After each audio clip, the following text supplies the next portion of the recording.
오늘은 또 새로운 책입니다. 요즘 저희가 진도가 좀 빠르죠. 왜 지금 지리학인가? 제 페북 친구분께서 추천해 주신 책인데요.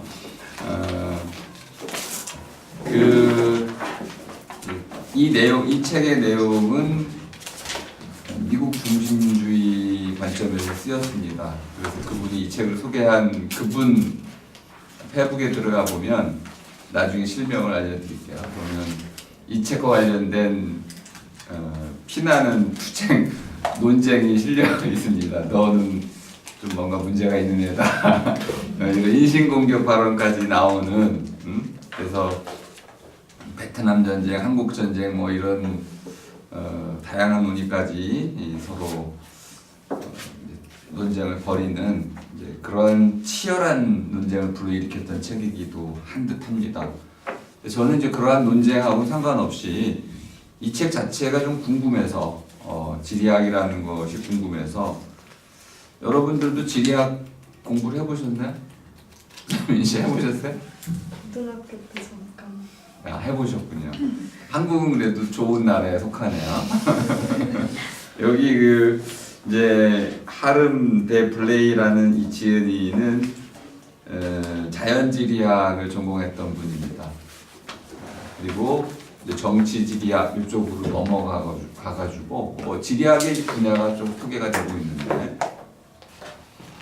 미국이 이런 지리학의 교육이 이루어지지 않아가지고 어떤 중대한 상실, 무언가 아주 중요한 걸 잃어버렸다는 거야. 그게 뭔지를 오늘 설명하려고 하고 잃어버린 거니까 빨리 되찾아야겠죠. 우리 이 책의 6쪽, 오늘은 이제 1장 정도를 할 텐데 서문을 먼저 잠깐 읽어보고 가겠습니다. 6쪽에 보면은 세계의 새로운 양극화라는 표현이 나오고 있습니다. 이 책이 지리학이라는 관점에서 왜 지금 지리학을 우리가 논해야 되느냐, 왜라고 물은 거니까 존재 이유를 물은 거죠. 왜 우리가 지금 이런 지리학을 공부해야 될까요? 존재 이유를 물었습니다. 첫 번째 이유로 꼽은 거는 이제 전 세계가 새로운 양극화가 됐다. 그럼 과거 양극화는 미소였죠. 미국과 소련, 소비에트 유니언. 근데 새로운 양극화는 어떤 양극화일까요? 요걸 이제 묻고 있는 건데 여러분 생각에는 G2 하면은 떠오르는 나라가 미국하고 중국이네요. 이 새로운 양극화인데 러시아가 지금 맹추격하고 있죠. 푸틴이 보통 사람은 아니죠.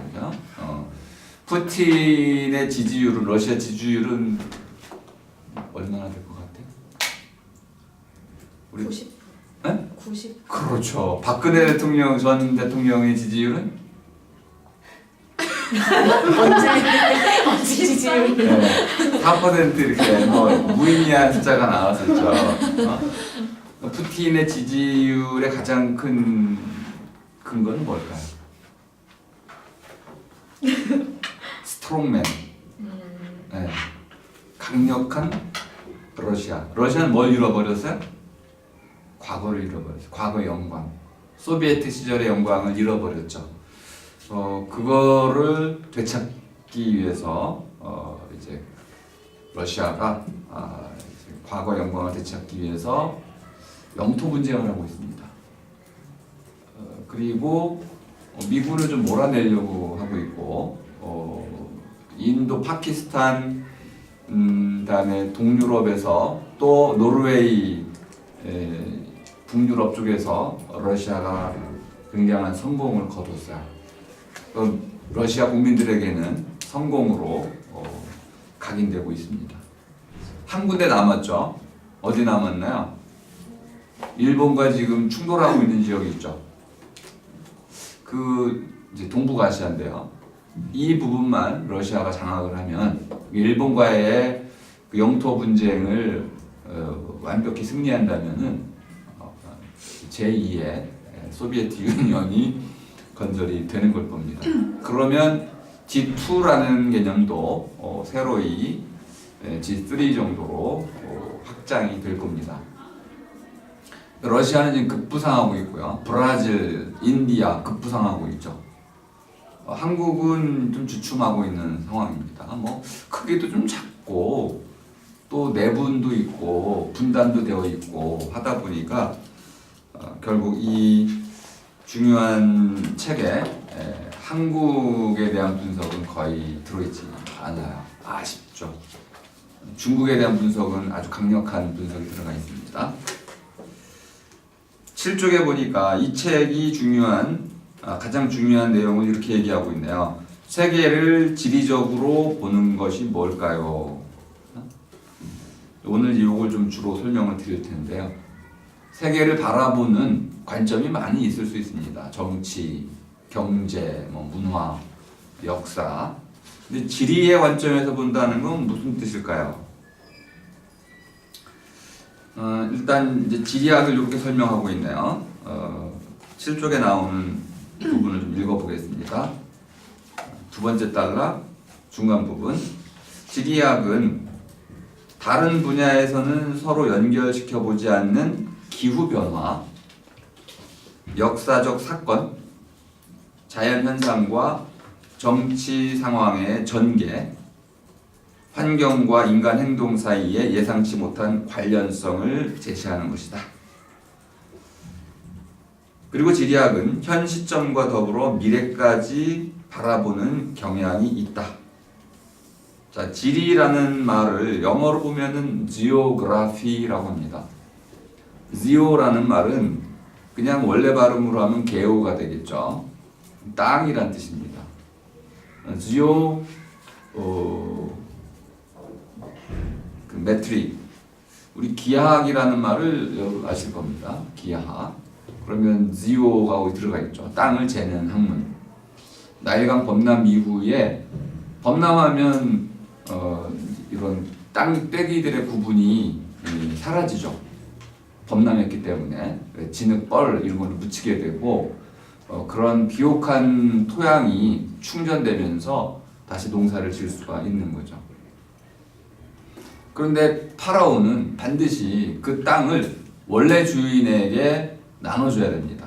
그러니까 정확히 옛날의 그 농토를 정확히 재분배해야 되는 거죠. 이걸 위해서 반드시 필요했던 게 지오메트리입니다. 그러니까 기하학이라는 기하는 몇 어찌라는 뜻인데요. 키가 얼마나 되세요? 할 때 이거 묻는 거. 키가 얼마지? 학. 뭐 이렇게 된 거죠. 엉터리 번역이네요. 중요한 땅이란 개념이 사라져 버렸습니다. 재는 대상이 땅인 거죠. 그리고 유래를 알아보니까 기준점이 있고 목적이 있고 또 뭐 다양한 재는 방식들이 있었습니다. 그걸 가장 처음에 많이 했던 게 삼각도법 이런 거였습니다.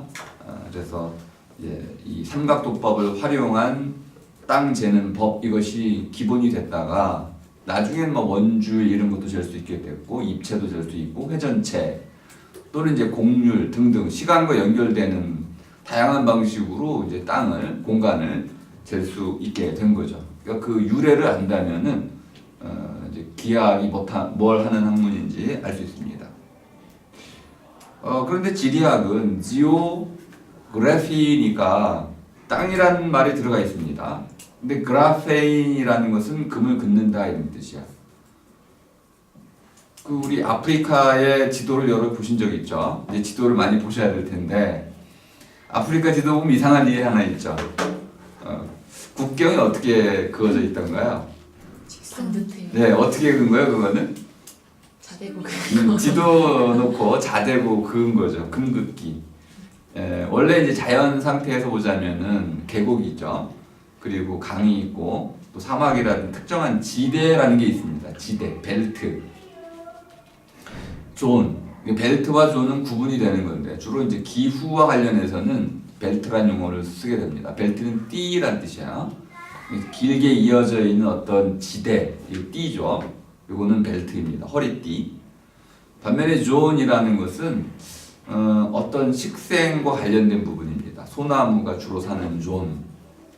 그러니까 어떤 구역을 띠 형태로 볼 수도 있고 그룹, 묶음으로 볼 수도 있는 거죠.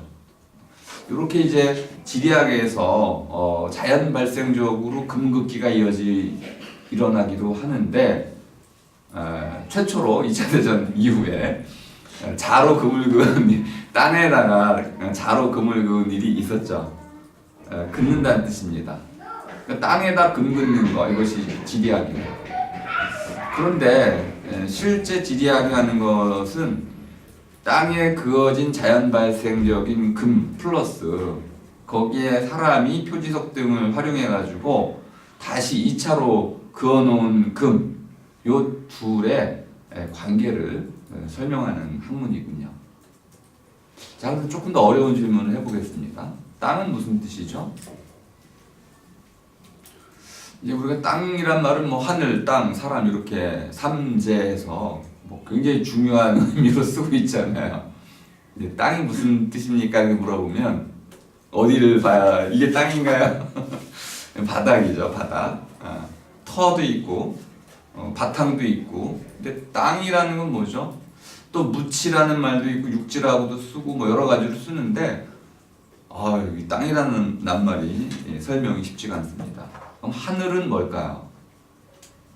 하늘은 울타리 개념이네요. 울타리. 울타리니까 어떤 경계를 나타내는 말입니다. 울은 둘러싸 있는 영역을 나타내고 있습니다.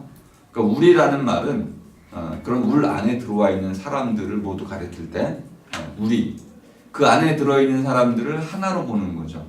그러니까 우리가 남이가 이렇게 얘기할 때 우리 안에 들어와 있는 사람들은 하나다라는 겁니다. 그러니까 서로 다른 사람들을 하나로 묶어주는 그 경계, 이 울입니다. 둘레, 이것이 울이고 한 울이니까 수많은 울타리들이 있는데 그 모든 울타리들의 울타리가 바로 하늘이네요. 그러니까 하늘은 그냥 무한히 열려 있을 수밖에 없습니다. 하지만 눈에 보이는 끝, 그런 의미에서는 하늘도 울타리가 되는 거죠. 그래서 우리 지평선이란 말을 쓰기도 합니다. 하늘과 땅이 맞닿은 자리, 그게 바로 울이죠. 그럼 땅이라는 건 뭘까요? 땅이란 말은 원래는 이음 받침이 아니고 히읗 받침이었습니다. 그러면 닿다 하고 연결되네요. 닿는 곳이군요. 무엇인가가 아래로 내려가면 닿는 곳이 있죠. 그것이 곧 땅이네요. 땅이라는 것은 닿는 곳이다. 그런데 그 땅 속에 구멍이 있을 수가 있네요. 그러니까 구멍이라는 것을 연대해 뒀을 때는 뚜껑이라는 의미가 되는군요. 땅이라는 것은 덮는 덮개 또는 뚜껑 또는 이제 예전에는 따개비라는 말을 아시면 쓸 수 있는 표현인데요. 넓게 퍼져 있는 거라는 뜻입니다. 그래서 뙬리라는 뜻도 쓸 수가 있는 것이고요. 땅이라는 것이 울퉁불퉁하면서도 우리 이제 갑골 보면 알죠? 갑골문이 쓰여 있는 게 갑골이죠, 그죠? 골이라는 게 뼈다귀를 말하는데 등딱지, 넓적한 등딱지에 이제 거북이 등딱지에 이렇게 금이가 있잖아요. 이게 이제 귀골, 갑골 그랬던 것인데 이런 게 땅인 거야. 근데 이 땅에는 울퉁불퉁 뭐 이런 게 다 있어서 구멍도 있고, 그래서 어떤 경우에는 넓적하다의 뜻으로 이해가 되고, 어떤 경우에는 덮개, 뚜껑의 뜻으로도 이해가 되고 그랬던 거네요. 하지만 기본 뜻은 모든 것이 닿는, 내려온다는 관점에서 눈이든 비가 되든 뭐가 되든 하늘에 있던 모든 것이 닿는 자리, 이것이 땅입니다. 그러면 사람은 땅 위에 하늘 아래에 살아가는 삶을 살아가는 이것이 바로 사람이 되겠네요. 그럼 이제 지리학은 단순한 땅 개념은 아니야. 보니까 땅을 긋는다는 것은 거기 보면 바람도 들어가야 되는 거지, 물도 들어가야 되고 사람도 들어가야 되고 환경이라는 게 들어가야 되고 또 사람이 들어온다면 역사라든지 정치, 그러면 시간도 들어오는 것이고, 이렇게 세계를 지리적으로 본다는 것은 땅과 하늘 또 사람 이것을 전체적으로 종합적으로 보는 거였군요. 이렇게 간단히 정의를 내리고 자, 오늘의 읽을 부분인 1장으로 가겠습니다. 14쪽에 가면 튀니지 얘기를 시작하고 있습니다. 두 번째 달러. 2010년 12월 중순 튀니지의 한 시장에서 일어난 사건은 아랍의 봄을 불러일으켰다. 모하메드 부아지지라는 청년이 과일을 파는 노점상이었는데 경찰들이 와가지고 쫓아낸 거야. 그리고 손수레도 빼앗아가고 심지어 폭력도 행사를 했습니다. 근데 이 청년이 너무 분했던 거죠. 그래서 그만 분신을 하게 됩니다. 나중에 죽게 되는데요. 화상을 아주 심하게 입게 되고 근데 이제 이 청년이 보도가 되면서 사람들의 분노가 폭발하게 됩니다. 그 왜 이 청년이 분노하게 됐을까요? 그 벤 알리라는 대통령의 부정 축제와 관련된 부분이 하나 있고요. 그 당시 정치계 전체가 부정부패로 얼룩져 있었고 실업률을 보면 알 수 있습니다. 당시 실업률이 한 56%. 그럼 한국 같은 경우라면 뭐 지금 청년 실업률이 10%라고 하고 있죠. 아마 청년들이 청년 실업률 20%만 되면 참을 수 없을 겁니다. 그죠? 네. 50%가 넘어갔다면 사실 이미 오래전에 혁명, 폭동이 일어났어야만 되는 수준일 겁니다.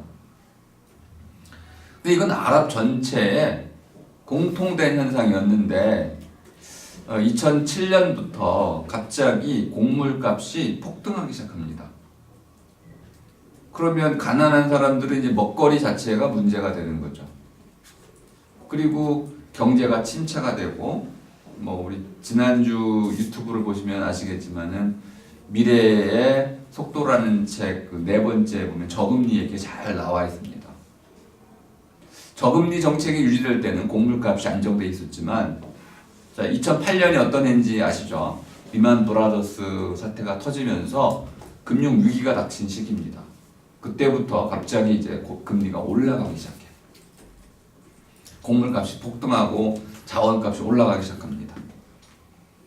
그러면 가난한 나라의 사람들은 살 수가 없게 되는 거죠. 가장 먼저 식료품 가격이 오르게 됩니다.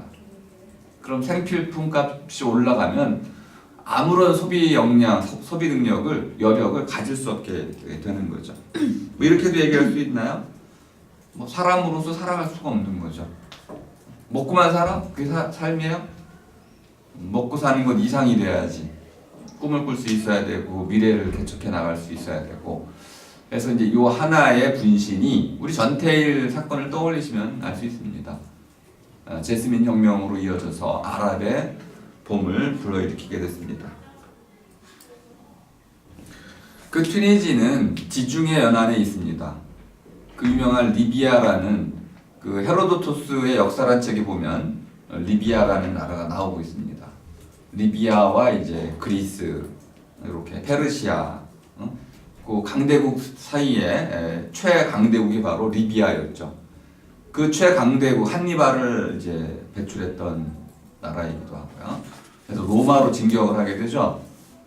그러자 이 그 한니발의 급습을 받은 로마가 분노해가지고 리비아로 쳐들어와서 모든 농토에 소금을 뿌리고 농사 못 짓게 만들어 버렸어요. 그리고 이제 거기 있는 모든 종교 건물들을 부수고 또 이제 인종 청소도 하고 그랬습니다. 이제 비운의 땅이기도 했는데 지중해 연안의 국가들은 비옥한 토지 그리고 지중해성 기후 때문에 농사가 잘 되는 곳입니다. 부유한 나라이죠. 근데 튀니지도 가난한 나라고 리비아도 가난한 나라고 왜 그럴까요? 착취를 당한 거죠. 식민 정책에 착취를 당한 겁니다.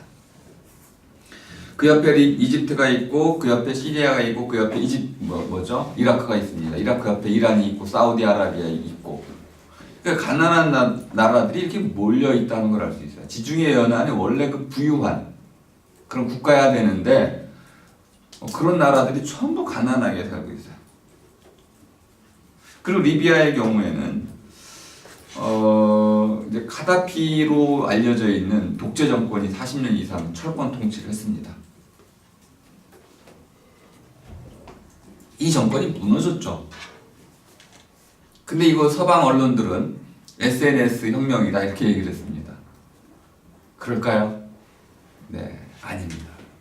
가난 또는 이제 그 저금리의 이제 종말 그리고 가격의 폭등 이런 것들이 그 대중들의 삶을 피폐하게 만들었고 그 원인이 결국 정치 지도자들의 부정부패, 그들의 독재 이런 것으로 분출되면서 결국은 이런 독재 정권들이 무너지고 나서 그 뒤에 오는 과정은 뭐였나요?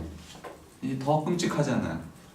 그 무주공산이 돼버린 그러한 혁명 뒤의 국가들을 미국과 러시아 또 프랑스 이런 강대국들이 어떻게든 자기들 이익을 이제 차지하기 위해서 또 다양한 방식으로 개입을 하고 있는 거죠. 그러니까 지금 전 세계적으로 일어나는 이런 난민 문제 이런 문제들은 이런 아프리카의 그 뼈아픈 과거와 연결되어 있다는 것을 또 우리가 알아야 되는 거죠. 자, 이제 16쪽으로 가보겠습니다. 왜 우리가 지리학을 그럼 공부해야 되나요? 16쪽의 세 번째 단락. 이러한 전 세계적인 변화, 급변이라고 지금 표현하고 있죠. 이 변화와 그 변화가 왜 커넥션, 상호 연결되어 있을까요? 이 상호 연결성을 제대로 이해하기 위해서는 안녕하세요. 여기 혹시 네. 지리학이라는 이러한 접근이 반드시 필요하다는 거야. 그리고 이제 몇 가지 중요한 이제 사례들을 제시해 드릴 텐데 지리학을 모르는 지도자는 오판을 한다는 겁니다. 그리고 이 오판은 돌이킬 수 없는 결과를 낳게 된다는 거야. 지리학이란 무엇인지를 설명하면서 과연 지리학을 우리가 왜 공부해야 되는지 이 부분은 저도 반성이 많이 되는 부분인데요. 제가 전공이 뭐 철학인데 철학 인기가 없잖아요. 아니 그렇죠. 인기가 없죠. 인기가 없는데 이 이유가 철학자들 자신에게 있다는 거야. 근데 가장 중요한 이유는 당신이 하는 그 학문, 철학이 왜 필요한지를 대중들에게 설득하지 못하고 있다는 거야. 그 필요 없는 학문을 하고 있다는 거야. 그럼 이제 부끄럽죠. 너 좋아서 하는 거구나 그냥. 근데 밥도 먹여주는구나. 이거 좀 사실 부끄러운 얘기예요. 밥값을 해야 되는데 대중들은 그 학문을 좋아하지도 않고 그 필요성 인정하지도 않고 그냥 뭐 내 문제 아니니까 그래 너 혼자 먹고 살아라 하고 내버려 두고 있는 형국이잖아요. 근데 이 양반은 이 지은이는 내가 무엇을 공부하는지 당신들이 알아야 됩니다. 적극적으로 지리학이 얼마나 중요한 학문인지를 소개하려고 합니다. 그리고 그 목적으로 이 책이 쓰인 거야. 그리고 한번 소개한 적이 있죠, 그죠? 플라톤 구굴에 가다라는 그 책을 통해 가지고 왜 철학자가 철학을 해야 되는지 그리고 철학을 한다는 게 왜 공동체에게 꼭 필요한 것인지를 증명하는 시도를 레베카 여사가 열심히 하고 있었죠. 우리도 이제 그런 작업을 해야 될 겁니다. 우린 책을 왜 읽고 있는 거죠? 뭐 이런 거 물을 수 있어야 되고 일단 좀 반복을 좀 해보겠습니다. 자, 19쪽에 가면 이제 지리학이 뭔지를 한 4가지로 일단 정의를 하고 있는데 요건 뭐 그냥 상식적인 거니까. 혹시 여기가 기초 교양량 맞나요?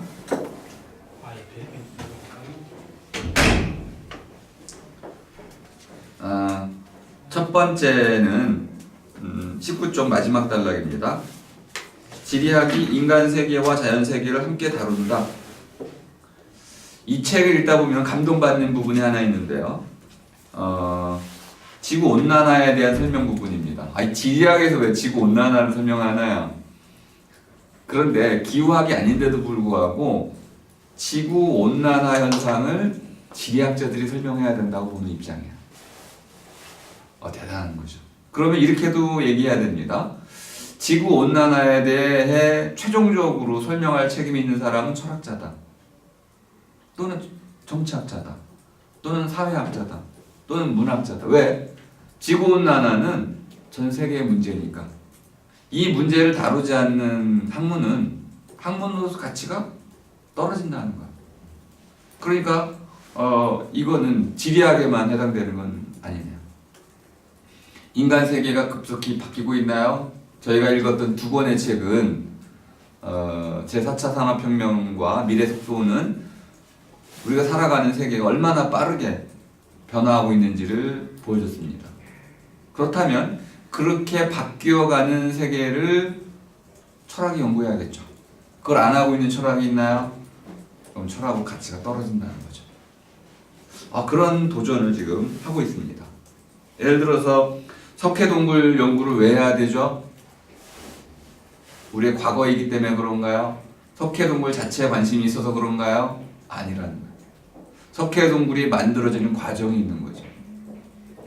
그럼 석회동굴의 과정은 인류의 미래에 대해서 결정적인 증거들을 알려준다는 겁니다. 이게 지리학을 공부해야 할 이유라는 거예요. 날씨 공부는 왜 해야 되나요? 인류의 미래죠. 이렇게 모든 영역이 우리가 살아가는 인간 세계와 자연 세계가 함께 연결되어 있고 그것이 어떻게 연결되어 있는지를 연구하는 총체적 학문, 그것이 바로 지리학이다. 현재는 도시화가 문제인가요? 미래의 속도에서 분명히 첫 번째 요소가 미래의 이러한 파괴적인 기존의 세계를 허무는 요인으로 도시화를 꼽았습니다. 뭄바이를 꼽은 적도 있었고 그랬죠.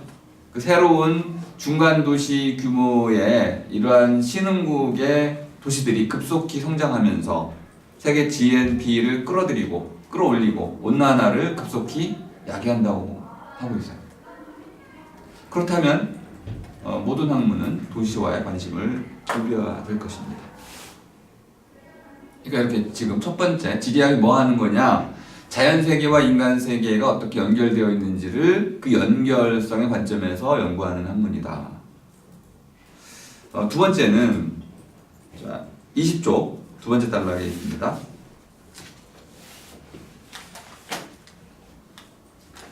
첫 문장, 인간 사회와 자연 환경 사이의 복잡 다단한 관계를 평가하는데 최적의 위치에 있다.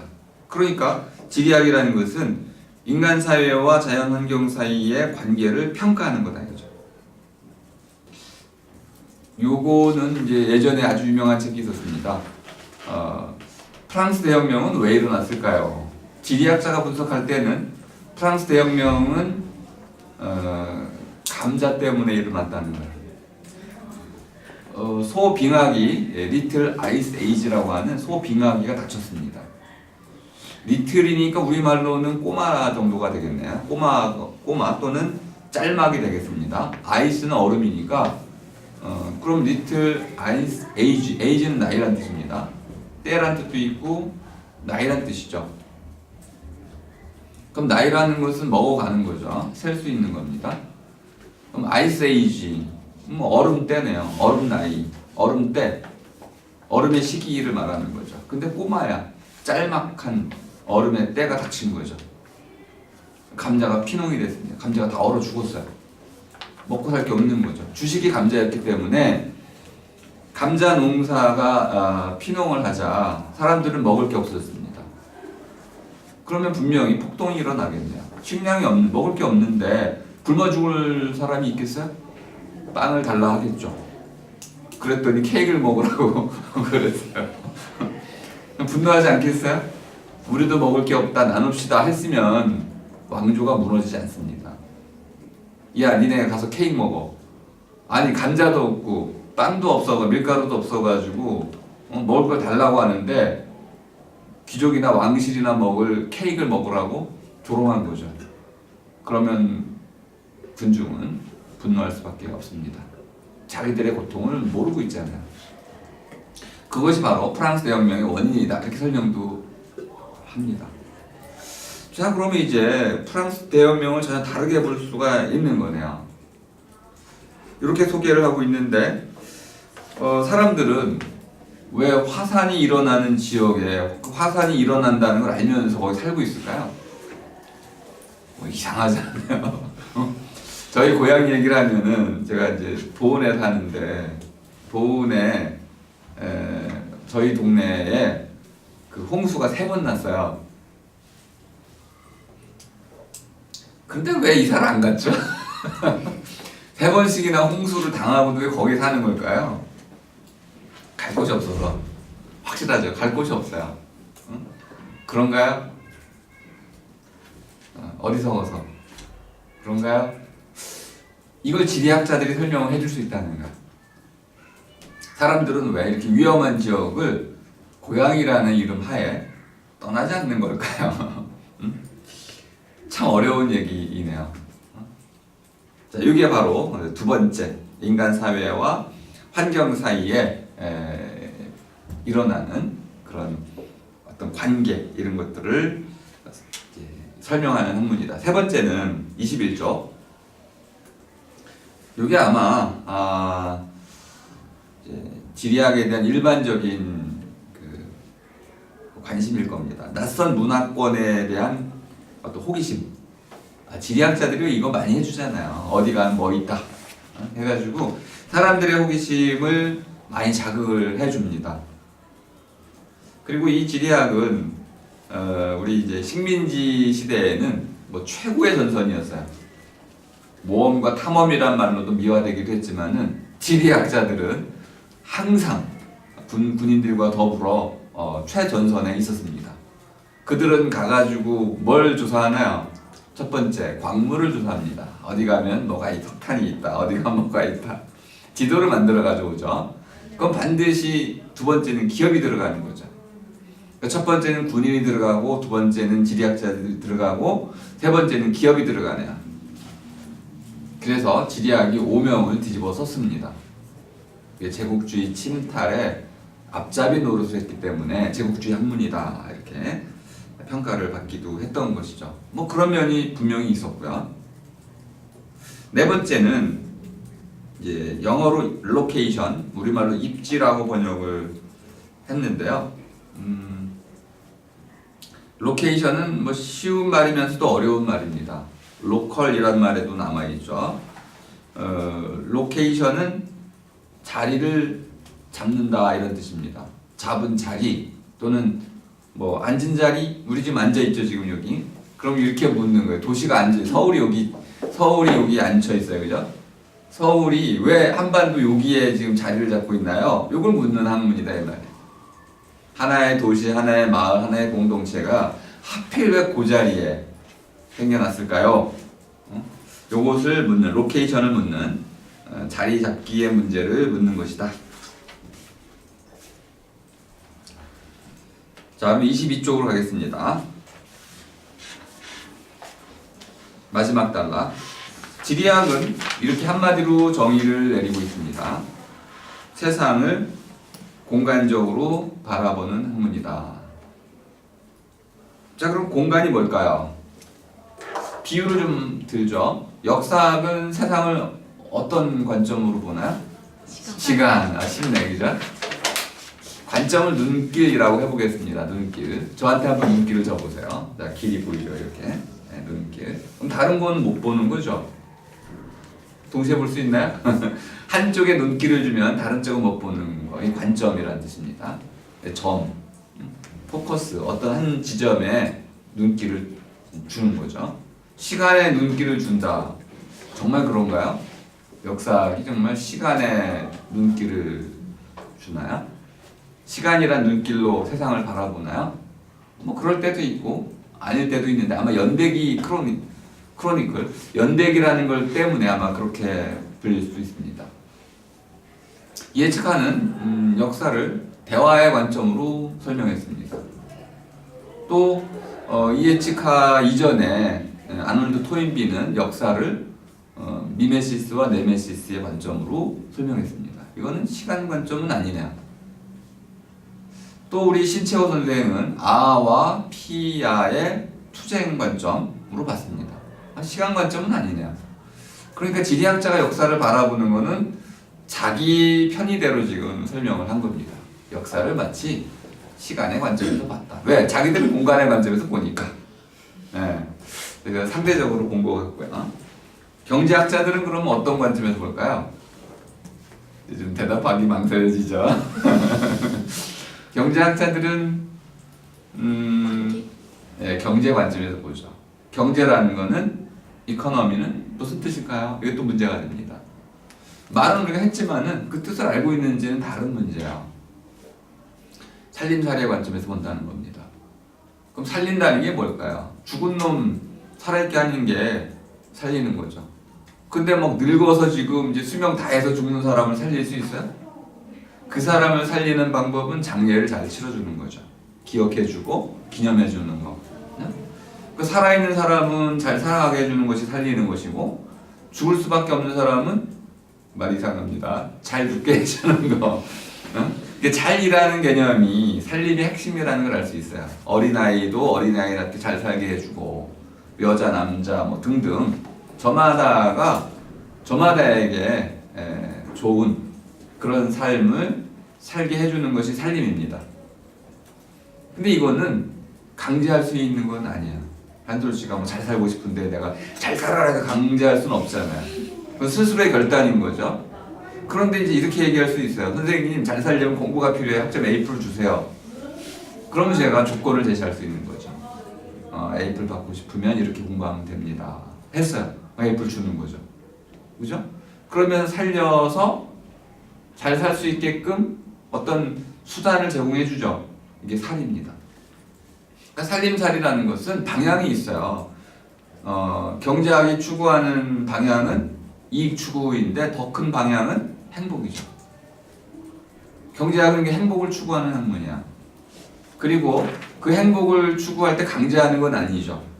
자발성에, 자율성에 근거해 있고 다만 행복을 추구하는 사람이 와서 묻는 거죠. 경제학자에게 선생님 어떻게 하면 우리가 잘 살 수 있나요? 그럼 이렇게 하세요. 통합팽창을 좀 막으시고요. 임금 이런 격차를 줄이시고요. 그죠? 더 나아가서 제가 뭐 요즘 많이 얘기하고 있는 거 있잖아요. 임금 상한선 좀 두세요. 이거 어떻게 한 사람이 아무리 능력이 뛰어난다 하더라도 100억씩 연봉을 받아갑니까? 그건 안 되죠. 10억 이하로 줄이세요. 올라가지 않게 하세요. 이렇게 해가지고 모두가 잘 살 수 있는 모두에게 좋은 삶의 조건들을 연구해서 제시해 줄 수가 있습니다. 그러면 저마다가 자기에게 좋은 삶들을 살아갈 수 있겠죠. 이게 경제다 이 말이에요.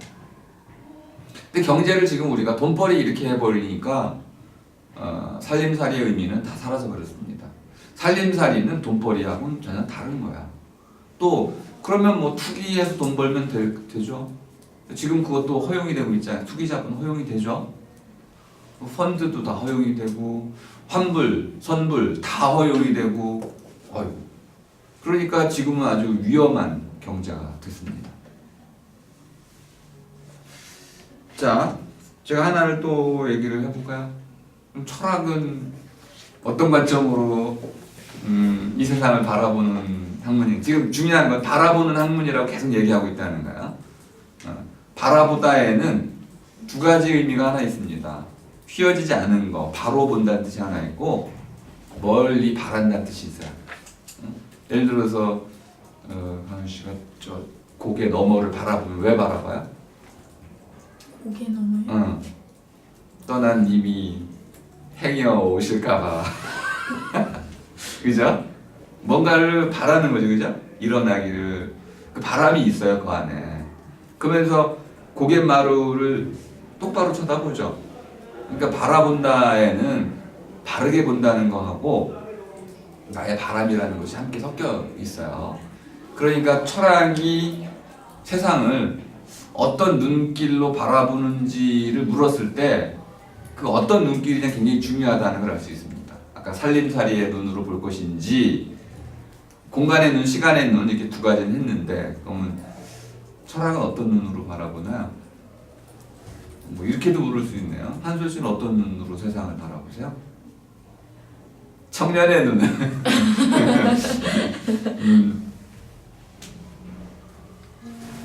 아마 대학생의 눈으로 바라볼 거라고 예상을 하는데요.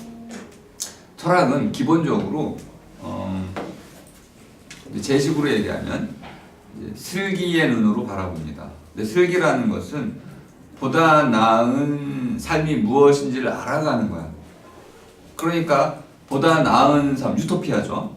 유토피아니까 저 너머네. 여기는 없어요. 물론 여기를 여기를 알고 있지만은 이곳이 어떤 곳인지 알고 있지만은 철학자들이 바라보는 곳은 없는 곳이야. 유토피아 같은 곳이야. 어디에도 없어요. 그런데 바로 그렇기 때문에 저 너머 어디인가 있어야 하는 그 세계를 바라보는 거죠. 그러니까 슬기의 관점으로, 슬기의 눈으로 이 세계를 바라보는 것이다 라고 말할 수 있습니다. 자, 이런 틀을 가지고 이제 세상을 공간적으로 바라본다는 게 뭔지를 한번 설명해 보죠. 공간이라는 낱말을 좀 이해할 필요가 있고, 여기서 스페이스입니다. 뭐 룸도 공간이 될 수 있고 플레이스도 뭐 공간이라고 할 수도 있는데 여기서는 스페이스라는 말을 썼는데요. 스페이스는 스파켈의 치우다 이런 뜻에서 왔습니다. 자, 이제 막 앉으려면 어떻게 해요? 쓰레기 있으면 치우고 자리를 만들어서 거기 앉죠, 그죠? 이게 스페이스. 무엇인가 내가 하기 위해서 있던 것들을 이리저리 치워서 비워놓은 곳, 이게 스페이스네. 그 스페이스는 구멍이라는 뜻도 그래서 있어요. 뭐 이제 비어 있는 곳의 핵심이 이제 구멍 같은 건데 우주에도 보니까 우주에 별이 있죠. 별 반짝반짝 빛나는 별이 있는데 별의 사이사이에 뭐가 있어요? 검은 구멍들이 있어요. 이런 것들은 별이 있어야 할 것들을 치워놨다고 보는 입장입니다. 그러니까 스페이스가 우주가 되는 이유는 있을 것과 뭐 치워놓은 곳이 나란히 있을 경우 그걸 스페이스라고 본다는 걸 알 수 있습니다. 그러니까 치워놓은 빈자리이기 때문에 치워놓았다고 해서 없어진 건 아니야. 따로 다른 곳에 있는 거죠. 그럼 이제 공간이라는 말을, 스페이스라는 말을 우리말로 보면 공짜라는 것은 뭐 구덩이라는 뜻입니다. 파고 들어간 구멍.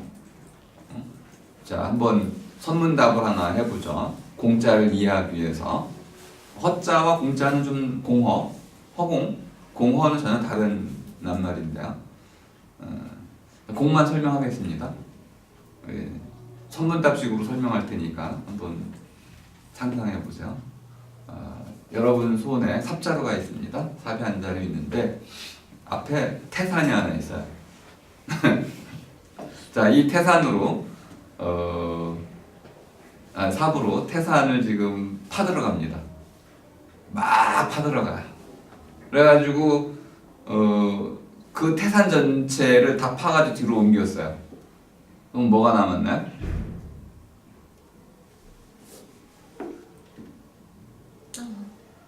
태산을 다 옮겨 팠어요. 그 뒤로 다 파 넘겼어. 그럼 뭐가 남아요? 터. 뭐 태산이 있던 빈 터가 남겠죠. 딱 뒤돌아보면 태산이 그 자리 또 있죠. 공이라는 말은 이런 뜻이에요. 야, 공 즉 시작할 때 공이라는 거는 내가 만들어 놓은 욕망, 욕심, 집착이라는 것이 있는데 이걸 다 허물어 버리면 뻥 뚫린 빈탕 한 대만 남게 되죠. 그런데 뒤돌아서는 순간 뭐가 있어요? 내가 치워놓은 그 욕심의 다발들이 뒤에 다 있잖아요. 공이라는 건 그래서 이렇게 구멍을 뚫고 파고 들어가서 없애다 이런 뜻으로 쓰이게 됩니다. 그런데 스페이스는 그런 의미에서는 공간은 아닌 거예요. 그럼 뭘까요? 영어 사전을 살펴보면 extent라는 말로 쓰고 있습니다. extension. 디멘션이란 말을 아시면 좀 설명이 되는데요. 1차원, 2차원, 3차원, 4차원. 블랙홀 들어가면은 뭐 36차원까지 이렇게 나뉘어지게 되는데, extent는 x는 바깥으로 쭉 뻗어나가는 것이라는 뜻입니다. 그러니까 스페이스를 익스텐션으로 설명한 이유는 간단하네요. 스페이스는 운동 개념이 아니고 공간적 크기 개념이에요. 크기 개념으로 설명이 됐습니다. 넓다랗다, 뻗어나갔다. 그러면은 우리말로는 조금 어렵지만 넓이 이런 개념으로도 이해가 됩니다. 용어는 공간이란 말을 쓰겠지만 뜻은 이렇게 넓이로 이해하실 수 있어야 된다. 시간은 때입니다. 때의 흐름, 이것이 시간이죠. 단순한 때가 아니고 원래 타임이라는 이 영어 낱말은 자른다라는 뜻입니다. 시간은 이렇게 지금 해서 자를 수가 있죠. 타임이라는 것은 딱 잘린 시각을 의미하는 거네요. 그죠? 그러면 하나의 점이 되는 거죠. 점. 이 점들이 쭉 이어지는 걸 또 타임이라고 해요. 그러니까 타임은 자른다는 뜻도 있고, 이 자른 점들이 쭉 이어지는, 그러니까 때라는 게 이제 그런 때, 뭐 할 때 잘리는 거죠. 하지만 때는 또 이렇게 흘러가는 거예요. 때의 흐름. 그래서 시간을 때의 흐름이라고 우리가 이해할 수 있겠고요. 공간이라는 것은 넓혀 나가는 거, 이렇게 이해하실 수가 있습니다. 그러면 이 세상을 공간적으로 바라본다는 것은 넓혀 나간다는 거예요. 그럼 나 중심으로 세상을 바라보지 않고 내가 살아가는 세상 전체의 넓이에서 내가 마주하는 모든 현상들을 이해하겠다. 이것이 바로 지리학이라는 것입니다.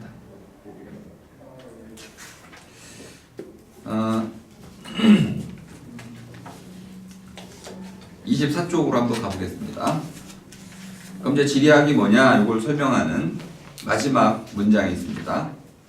24쪽 마지막 문장. 지리학은 공간이라는 커다란 우산 아래에 공간적으로 표현되는 과정, 체계, 행동, 기타 수많은 현상을 연구하고 분석하는 다양성의 학문이다. 다양성의 학문이라고 말하는데 좀 관심을 기울이셔야 됩니다. 그러니까 지리학에는 서브 사이언스라고 할 수 있는 하위 학문들이 쭉 있다는 겁니다. 그 학문들이 어떤 건지 잠깐 살펴보려고 하는데요. 26쪽으로 오니까 유럽의 지리학하고 미국의 지리학, 이 두 가지를 구분하고 있는데요. 첫 번째 답은 가운데쯤 됩니다. 이 유럽의 민족주의에 흡수되어 독일, 프랑스, 영국 등의 다양한 지리학파들이 팽창주의, 식민주의, 나치주의 등으로 발전해 갔다. 그러니까 유럽의 지리학은 식민주의하고 연결돼 버렸네요. 제국주의와 연결됐다는 겁니다. 반면에 미국의 경우에는 캘리포니아 버클리 대학을 예를 들고 있는데 문화 경관이라는 개념을 사용했습니다. Cultural Landscape. 문화 경관이라는 개념을 통해 가지고 한 사회의 생활 양식이 어떻게 어떤 광경을 보이는지, 또는 그걸 이제 직역을 한 거죠. 땅 위에 새겨진 모습을 공간적으로 분석한다는 거예요. 이 개념이 이제 이해가 되셨죠? 지오그래피를 직역한 거예요. 그러니까 사람들이 살아가는, 한 사회가 살아가는 자연 또는 역사적인 과정, 그리고 정치 문화의 형태, 이 모든 것들을 뭉뚱그려 가지고 그들이 만들어내는 땅 위에 새겨놓은 그런 무늬, 이것을 공간적으로 분석하는 학문. 굉장히 추상적으로 이야기를 했지만은 낱말 자체를 그대로 직역을 한 셈입니다. 지리학자들은 두 가지가 필요하네요. 그러니까 하나는 넓은 안목, 넓게 보기, 공간적으로 보기. 또 하나는 멀리 보기, 시간적으로 보기. 과거, 미래 관점에서 또 볼 수 있어야 된다. 그럼 이 시간적으로 보는 것과 공간적으로 보는 것을 또 종합을 해야겠네요. 그러니까 융합학문일 수밖에 없습니다. 한 가지 이제 중요한 사례를 이제 꼽고 있는데요. 27쪽.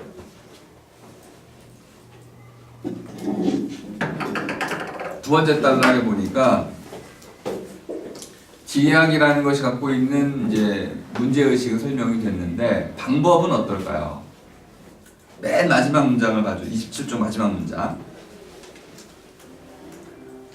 도시와 도시 사이의 그 상호작용을 연구해보고 싶다는 겁니다. 볼티모어하고 필라델피아 두 도시 사이의 상호관계가 어떤지를 연구해보고 싶은데 어떤 방식으로 연구할까요? 이걸 물었더니 방법을 지금 문제 삼은 겁니다.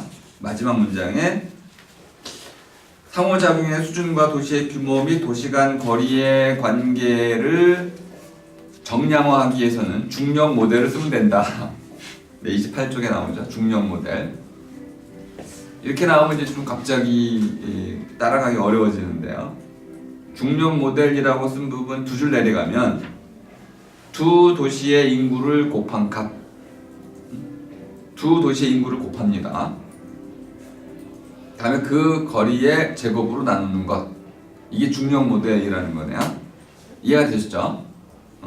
그러면 일반적으로 이 모델을 활용하면 한 도시와 다른 도시 사이의 상호작용의 정도를 정량으로 나타낼 수 있다는 거예요. 한번 해보시죠. 서울과 부산의 상호 관련성은 얼마나 클까요? 그러면 두 도시에 사는 인구를 곱합니다. 그런 다음에 그 거리의 제곱을 가지고 나누면 되겠네요. 그럼 얼마 치수가 나오면 다른 도시들하고 비교해 보시면 되는 거네요. 그럼 이제 거리와 인구수 이것에 의해서 그 두 도시 사이의 상호작용이 얼마나 긴밀한지 그렇지 않은지 이런 것들을 알 수 있다는 겁니다. 근데 우리가 보기에도 직관적으로 이건 틀렸을 것 같죠? 왜냐하면 도시와 도시는 친밀성의 정도가 다릅니다. 거리만의 문제로는 설명할 수가 없는 거죠. 그래서 이 부분은 분명히 직관적으로는 잘못되어 있지만 정량화할 때는 좀 도움이 되겠네요. 몇 가지 이제 사례만 쭉 나열하고 종류만 나열하고 이건 넘어갈 텐데요. 28쪽에 보면은 경제지리학, 정치지리학, 문화지리학, 생물지리학, 지형학, 역사지리학, 자연지리학 뭐 등등 이 수많은 지리학의 하위 분류가 있다. 이 정도 이해하시고 넘어가겠습니다. 자, 31쪽으로 가겠습니다. 자, 이 지금부터가 이제 아주 재미난 부분입니다. 마지막 단락에 보니까 지리학이 왜 필요한가요? 일상생활에 필요한가요?를 물었을 때 틸리 스미스라는 한 소녀 얘기를 하고 있습니다. 여학생 얘기를 하고 있는데 틸리 스미스라는 이 여학생이 학교에서 지리학 공부를 했다는 거야. 근데 지리학 선생님께서 뭘 얘기해 줬다는 거야?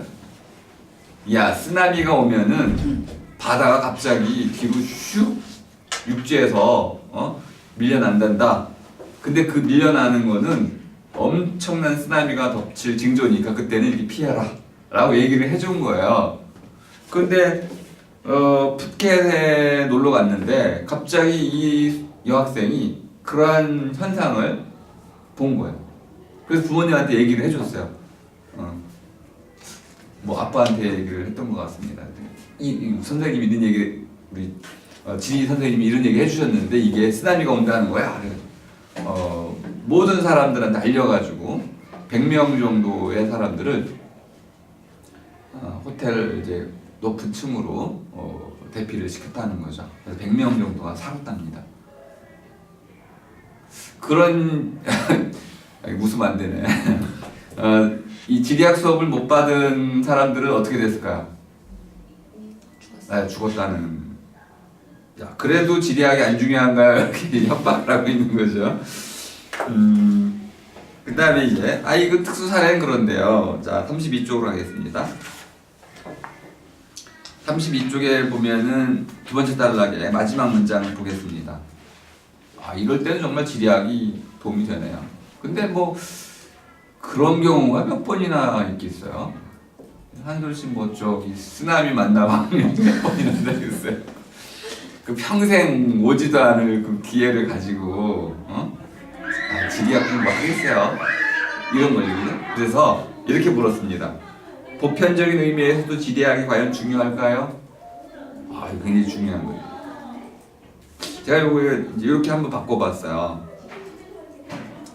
내가 하고 있는 일, 그 일이 무엇이든지 간에 저는 뭐 철학을 하고 있고 뭐 글쓰기 이런 거 가르치고 있는데 내가 하고 있는 일이 뜻이 있는가?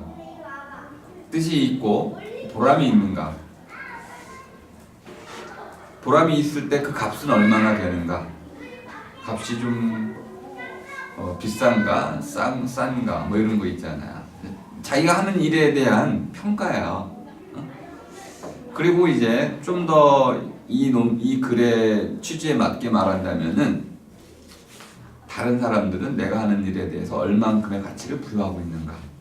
나는 다른 사람들과 내가 하는 일을 얼만큼 함께 나누고 있는가? 또는 함께 나누려고 노력해 왔는가를 묻는 거예요. 이거 참 부끄러운 물음이더라고요. 그렇게 잘 열심히 해온 것 같긴 한데 결과가 좀 시원찮아. 우리말로 학문하기를 거의 뭐 2002년부터 해왔으니까 그 오랫동안 해왔는데도 성과가 아주 미비해요. 그럼 뭐가 문제가 있는 거죠? 그 문제가 바로 저 자신한테 있는 걸 겁니다. 그 예로 이런 보편적인 의미를 찾는 것으로 1960년대 한랭화 임박 예측이라는 보도를 꽂고 있습니다. 이런 게 참 재미있네요. 한랭화가 됐다는 거야. 갑자기 이제 일시적으로 지구의 기온이 떨어진 거죠. 그래서 사람들에게 이렇게 얘기를 했답니다. 선벨트, 이제 해가 지나는 띠죠, 해. 그러니까 미국으로 보자면 여기 뭐라고 있죠, 그죠? 캘리포니아 남부 쪽으로 쭉 이어지는 미국 전역에 한국으로 치면 그 남부 지역으로 이사 가세요라고 조언을 한 거예요. 사람들이 다 집을 팔고 선벨트 지역으로 이사를 갔습니다.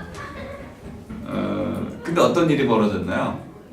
봤더니 한랭화가 문제가 아니고 온난화가 문제야. 집 팔고 이사 갔는데 그래서 잘못된 정부에 이렇게 쉽게 속아 넘어가는 일이 생기더라. 이 지구온난화 문제는 단순히 기후만의 문제도 아니고 또 인간의 쓰레기 배출과 관련되어 있는 문제도 있고 활동성 문제가 있고 그러니까 종합적인 이러한 지식을 갖출 때만 과연 우리가 어디에 살아야 할지도 알 수 있는 거죠. 자, 이렇다면 이건 보편적인 문제일 것이다 라고 말할 수 있습니다. 첫 번째 사례가 됐고요. 자, 34쪽으로 가면은 이제 아주 재미난 사례들이 계속 나오죠. 로버트 맥나마라 이제 미 국방장관이었죠. 이 사람이 베트남에 대해서 잘 몰랐다는 거야. 베트남전을 총괄하는 사람인데 베트남이 어떤 지리적 특성을 갖고 있고 종교가 뭐고 이런 것들 잘 몰랐다는 거야. 그러니 그런 사람이 과연 베트남 전쟁을 불러일으킨 것도 문제고 수행하는 것도 문제였고요. 키신저 회고록에 보면 닉슨 대통령이 어처구니 없는 실수를 한 사례가 나오고 있습니다. 34쪽에 그 인용 부분 나오죠. 뭐하고 그 혼동했다는 거야? 네, 모리셔스라는 섬 나라하고 또 하나는 모리타니라는 나라가 혼란해가지고 서아프리카에 있는 나라인데 그래가지고 갑자기 뭐라고 물었다는 거야? 그 닉슨 대통령이 이제 미국과 모리셔스 사이의 외교 관계를 다시 회복할 때가 되었다라고 제안했다는 거야. 그러니까 이 모리셔스는 어떤 곳이에요? 미국이 우주 추적 기지를 만들어 놓은 나라이고 미국과 사이가 좋은 나라입니다. 그런데 갑자기 친선 관계를 다시 회복해야 된다고 그러니까 깜짝 놀란 거죠. 아니 우리 지금 잘 살고 있는데 둘 관계 좋은 거 아니야? 근데 친선 관계를 회복한다고요? 왜요? 모리타니와 혼동했기 때문에. 모리타니는 이제 단절된 외교를 단절했던 나라죠. 67년에. 그러니까 이런 아니 어떻게 나라 이름마저도 혼동할 수가 있는 거죠. 그래서 이제 모리셔스 총리가 이렇게 물었다는 거 아니에요. 우리 섬에서 유지하고 있는 우주 추적기지 운영 상황에 만족하십니까? 라고 물었더니 닉슨이 깜짝 놀래가지고 키신저한테 메모지를 탁 날렸다는 거 아니에요. 그 메모지 내용이 나와 있습니다. 잠깐 읽어보겠습니다. 35조. 우리와 외교 관계도 없는 나라에 도대체 왜 미국의 우주 추적기지가 있는 거요? 라고 물었다는 거예요. 자, 이렇게 그 정치 지도자들이 지리에 대해서 이거 이제 지리적 문맹이라고도 쓰고 있는데요. 지리의 문맹인 상태가 되면 과연 그들이 내리는 정책 결정들이 올바를 수 있을까요? 의심스럽네요. 뭐 이런 사례도 소개가 나옵니다. 자, 35쪽에 가면 마지막 단락에 지리교육의 가장 중요한 결과물이 뭘까요? 뭐 구체적으로 어떤 결과를 낳을 것이다, 얼마를 벌 것이다 이런 게 아니고 핵심적인 게 뭐냐면 고립주의와 지역주의로부터 벗어날 수 있게 해준다. 그러니까 우리가 처해 있는 이 상황을 지구 전체의 관점에서, 지구 전체라는 공간 속에서 또는 지역의 관점과 세계라는 관점, 이 양립된 관점에서, 공간적인 관점에서 우리가 처한 현상을 이해할 수 있게 된다. 그래서 프란시스 베이컨의 말을 인용하고 있죠. 아는 것이 힘이다. 이렇게 인용하고 있습니다. 이 아는 것이 힘이다라는 표현을 여기다 인용하면 좀 곤란하긴 해요. 왜냐하면 베이컨이 말하는 이 아는 것이 힘이다라는 것은 자연을 지배한다는 뜻이기 때문에 그렇습니다. 아는 것, 무엇을 압니까? 자연을 알면 그만큼 자연을 지배할 수 있다는 뜻으로 말해진 말입니다. 이 말을 여기다 쓰는 건 좀 곤란한 거죠. 자, 이제 좀 더 재미난 그 내용으로 가볼 텐데요.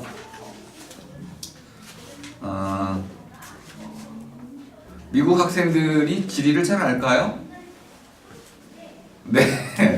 뭐 우리가 모르면 미국 학생들은 잘 모르는 거죠. 그래서 그 월스트리트 저널이 이렇게 표제를 뽑았다고 그러네. 2011년에 지리는 잘 몰라요.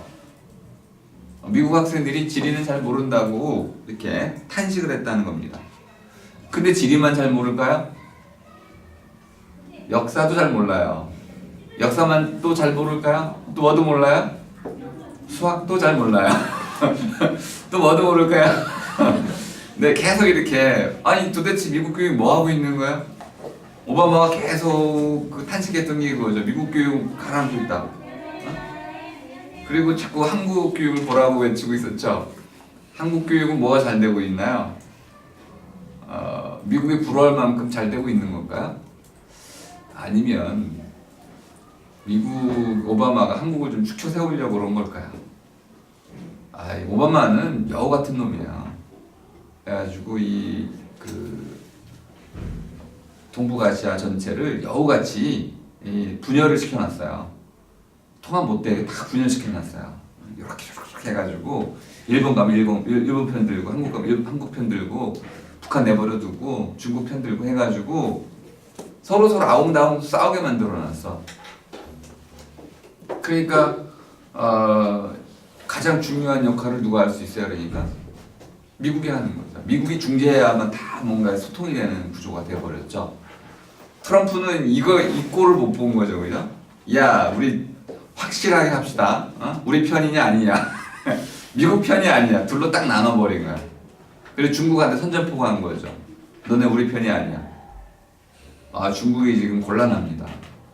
중국이 이 G2가 되는 가장 중요한 이유는 중국이 모든 제조 생산물을 미국에 수출할 수 있었기 때문에 그래요.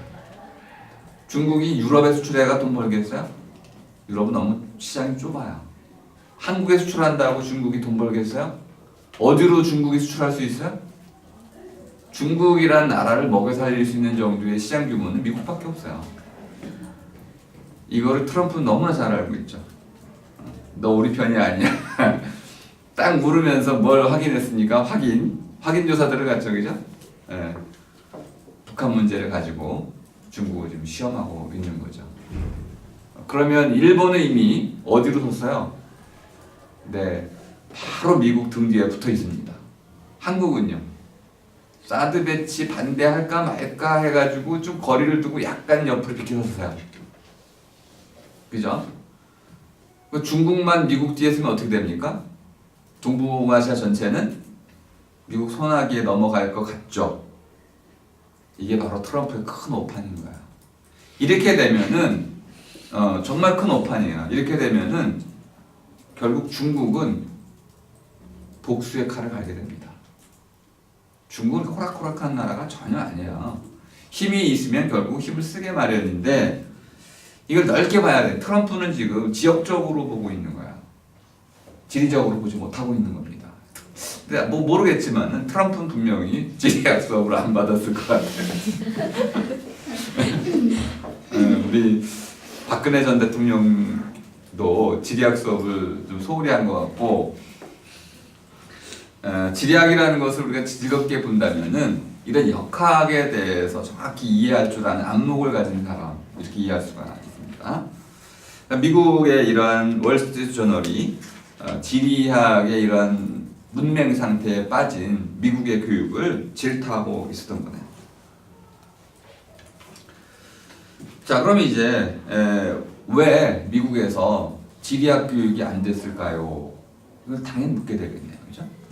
47쪽에 가시면 두 개의 이유를 설명하고 있습니다. 첫 번째 이유는 아주 간단한 거네요. 미국의 어떤 학문적 전통을 얘기하고 있습니다. 저도 잘 몰랐는데 미국 학자들은 굉장히 과거와 현재, 미래를 강조해요. 그래서 무슨 문제를 얘기하면 한국 사람들은 현재 그 문제가 왜 문제인지가 문제예요. 현재가 문제예요. 현재가. 예를 들어서 남북 분단이 있다면은 이 현재 이거 어떻게 해결할 거냐, 이게 문제예요. 그죠? 항상. 근데 미국 사람들의 경우에는 이 문제 제기하면 그게 언제부터 문제가 됐냐. 꼭 유래를 묻는 거예요. 그러니까 미국 사람들은 역사를 강조해요. 근데 이게 좀 아이러니하게도 미국 역사는 굉장히 짧잖아요. 근데 미국의 모든 전통은 영국으로부터 비롯된 겁니다. 그 영국의 전통이 미국의 전통이 되면서부터 미국은 대륙적 기질과 실용적 기질이 결합되어 있어요. 그러니까 역사를 중시하면서도 한국처럼 현실적인 문제, 실용적인 관점을 굉장히 강조해요. 그 두 가지를 다 강조하고 있는 거예요. 역사 관점하고 실용적 관점. 근데 한국은 역사 관점이 너무 취약해. 과거를 묻지 않아. 과거를 또 물을 때는 또 지나치게 과거를 또 물을 때가 있죠. 이 둘의 뭐 균형이랄까 조화 이런 것이 좀 필요하다고 볼 수 있습니다. 미국의 무슨 책을 다 보시면 항상 역사적인 서술을 한다는 걸 알 수 있습니다. 철학도 그렇게 해요. 그리고 나서는 결국 문제 중심으로 프라블럼이라고 문제를 해결하는 쪽으로 방향이 맞춰져 있어요. 그러니까 좀 건전하죠, 항상. 왜골수로 빠지지 않고 역사로부터 문제의 근원을 파악해가지고 현재로 와서 그 문제 해결책을 찾아내는 방식으로 학문을 하니까 상당히 건전하고 중심을 잡고 있습니다. 근데 한국은 지금 이게 문제야 그러면 이걸 다루고 어떤 사람이 해결했으면 해결책만 가져와. 그러니까 뿌리가 좀 약하다고 할 수 있어요. 이 반만년 역사를 자랑하고 있지만은 역사적 관점은 아주 약한데 제가 보기에 그 이유 중에 첫 번째 이유는 여러분이 한자를 모르잖아요. 과거로 돌아가는 순간 어떤 문제가 생겨요? 문맹이래 문맹. 이게 뭐야 이게. 응? 번역을 해놔도 초지일관 무슨 뜻이에요? 몰라. 번역을 해놓으면 뭐예요? 한글로 써놓으면 뭐예요? 무슨 뜻인지 모르는데. 그래서 지금 우리가 다시 한문 교육을 해야 되나요? 그 가능성은 없어요. 영어 배우는 게 훨씬 낫지. 응? 그러면 우리는 이미 과거로 눈을 돌리는 순간 다 열등감에 사로잡히게 돼. 좀 근대로 돌아서면 일본어야 이제. 어머 나 일본어도 모르겠네. 응? 또 일본의 그 번역어들은 전부 일본식 한자로 되어 있습니다. 일본 사람들도 일본식 한자를 번역 한자, 일본어 번역 한자를 몰라. 일본 사람들 모르는 번역 한자를 우리가 알아야 돼. 그러니까 우린 또 이중적으로 또 문맹 상태에 빠지게 되죠. 그럼 현재로 오면 어떤 문제가 생겨요? 읽다 보면 곳곳에 영어 번역이야. 또 영어를 알아야 돼. 근데 또 영어를 또 몰라. 영어 문맹, 일본어 문맹, 한자 문맹. 에이구 역사 필요 없어. 문제가 뭐야? 그러니까 역사에 대한 어떤 안목을 길러주려면 자 미국 교육을 한번 볼까요? 미국은 혹시 이슬람에 관심이 있나요? 그러면 이슬람에 관한 모든 문헌을 영어 책으로 읽을 수 있어요. 과거에 대해서 막힘없이 공부할 수가 있습니다. 모든 게 다 번역이 돼 있어요. 그리고 사전들이 나와 있습니다. 모르는 낱말이 있어요. 찾아보면 돼요. 다 설명이 되어 있어요. 이 기본이라는 거죠.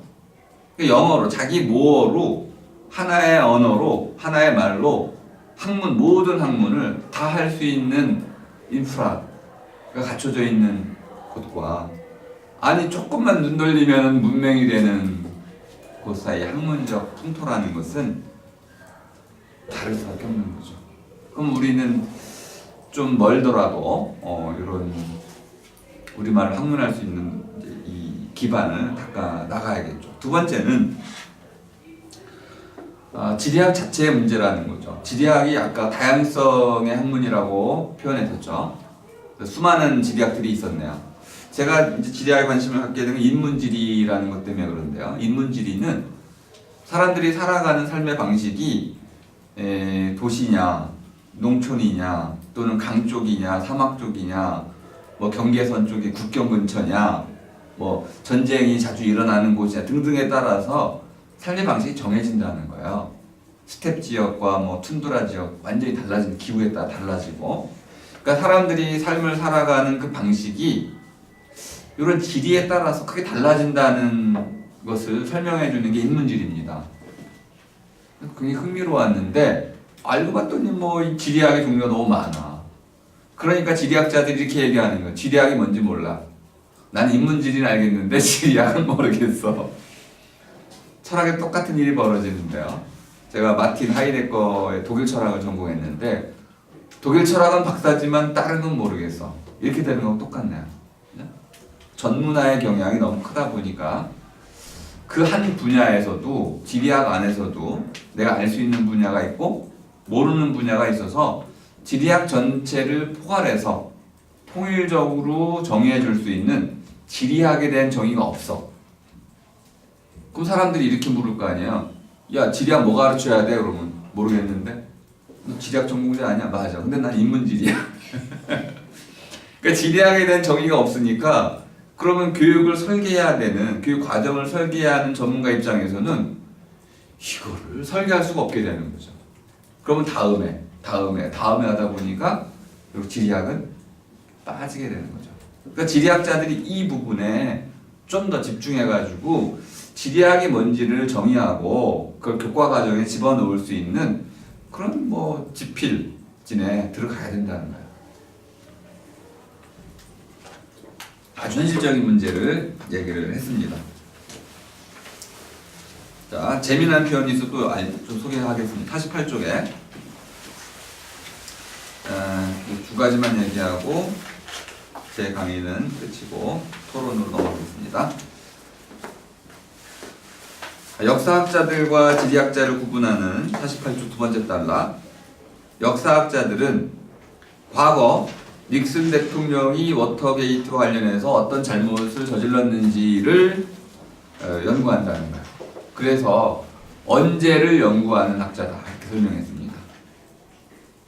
근데 똑같은 비유를 그냥 끌고 들어왔죠.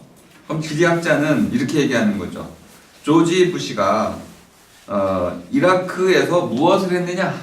그러니까 어디를 연구하는데 야 이거 똑같지 않나요? 이렇게 물으는 거죠. 닉슨이 워터게이트 게이트 할 때 그 언제 했나요? 그거를 묻는 거하고 부시가 이라크에서 뭘 했나요?를 묻는 거하고 다르다 이거. 그래서 언제를 묻는 사람도 필요하고 어디에서 무엇을 했는지를 묻는 사람도 필요하다. 이렇게 지리학의 필요성 또는 의미를 지속적으로 찾고 있습니다. 이렇게 이제 학문의 대중화를 위해서 애쓴 사람 중에 칼 세이건이라는 사람을 꼽고 있는 48쪽이에요. 칼 세이건을 여러분이 찾아보시면 유튜브라든지 또는 방송 출연이라든지 뭐 책, 논문 뭐 굉장히 많은 것들을 찾아볼 수 있습니다.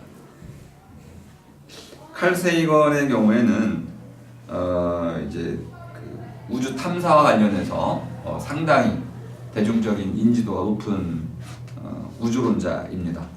근데 이 칼 세이건은 말도 뭐 잘하고요. 또 인물도 잘생겼고 소탈하고 또 자기 전공에 대한 정말 애정이 넘쳐나는 모습이에요. 이런 사람이 나와야 된다는 거죠.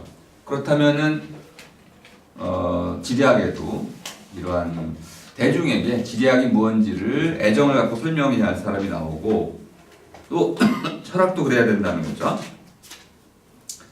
자, 한 가지만 얘기하고 끝을 맺을 텐데요. 지리학이 없을 때 어떤 일이 벌어지느냐? 자, 우리 쪽수가 지금 네, 51쪽인데 뭐 쪽수가 지금 없네요. 51쪽. 네. 밑에서 세 번째 줄, 네 번째 줄. 극단주의는 오늘날 가장 문제가 되는 게 테러죠. 극단주의는 고립된 공간에서 곱는 경향이 있으며 이는 이슬람만의 독특한 현상은 아니다. 실패한 국가라는 말을 썼습니다. 실패한 국가는 전 세계적 상호작용과 교류로부터 스스로를 단절하는 경향이 있으며 그 대가는 모두 주민들의 몫으로 돌아간다. 여기에 몇몇 나라를 꼽았습니다. 소말리아, 아프가니스탄, 캄보디아, 라이베리아, 미얀마, 북한. 이 나라들의 공통된 특징은 전 세계적인 지리적 공간을 이해하지 못한다는 거죠. 다른 나라가 어떻게 변화하는지를 모른다는 거, 이해하지 못하고 관심이 없다는 겁니다. 이 실패한 국가의 특징이라는 거죠. 그러니까 지역주의에 매몰됐다 이렇게 보셔도 됩니다. 그러면 지리학이라는 것은 이런 지역주의 또는 고립주의 또는 여기 말한 극단주의의 폐해를 막을 수 있는 이런 교양 또는 안목 이런 것을 넓혀주는 그런 주요한 학문 분과다 이렇게 설명을 한 겁니다.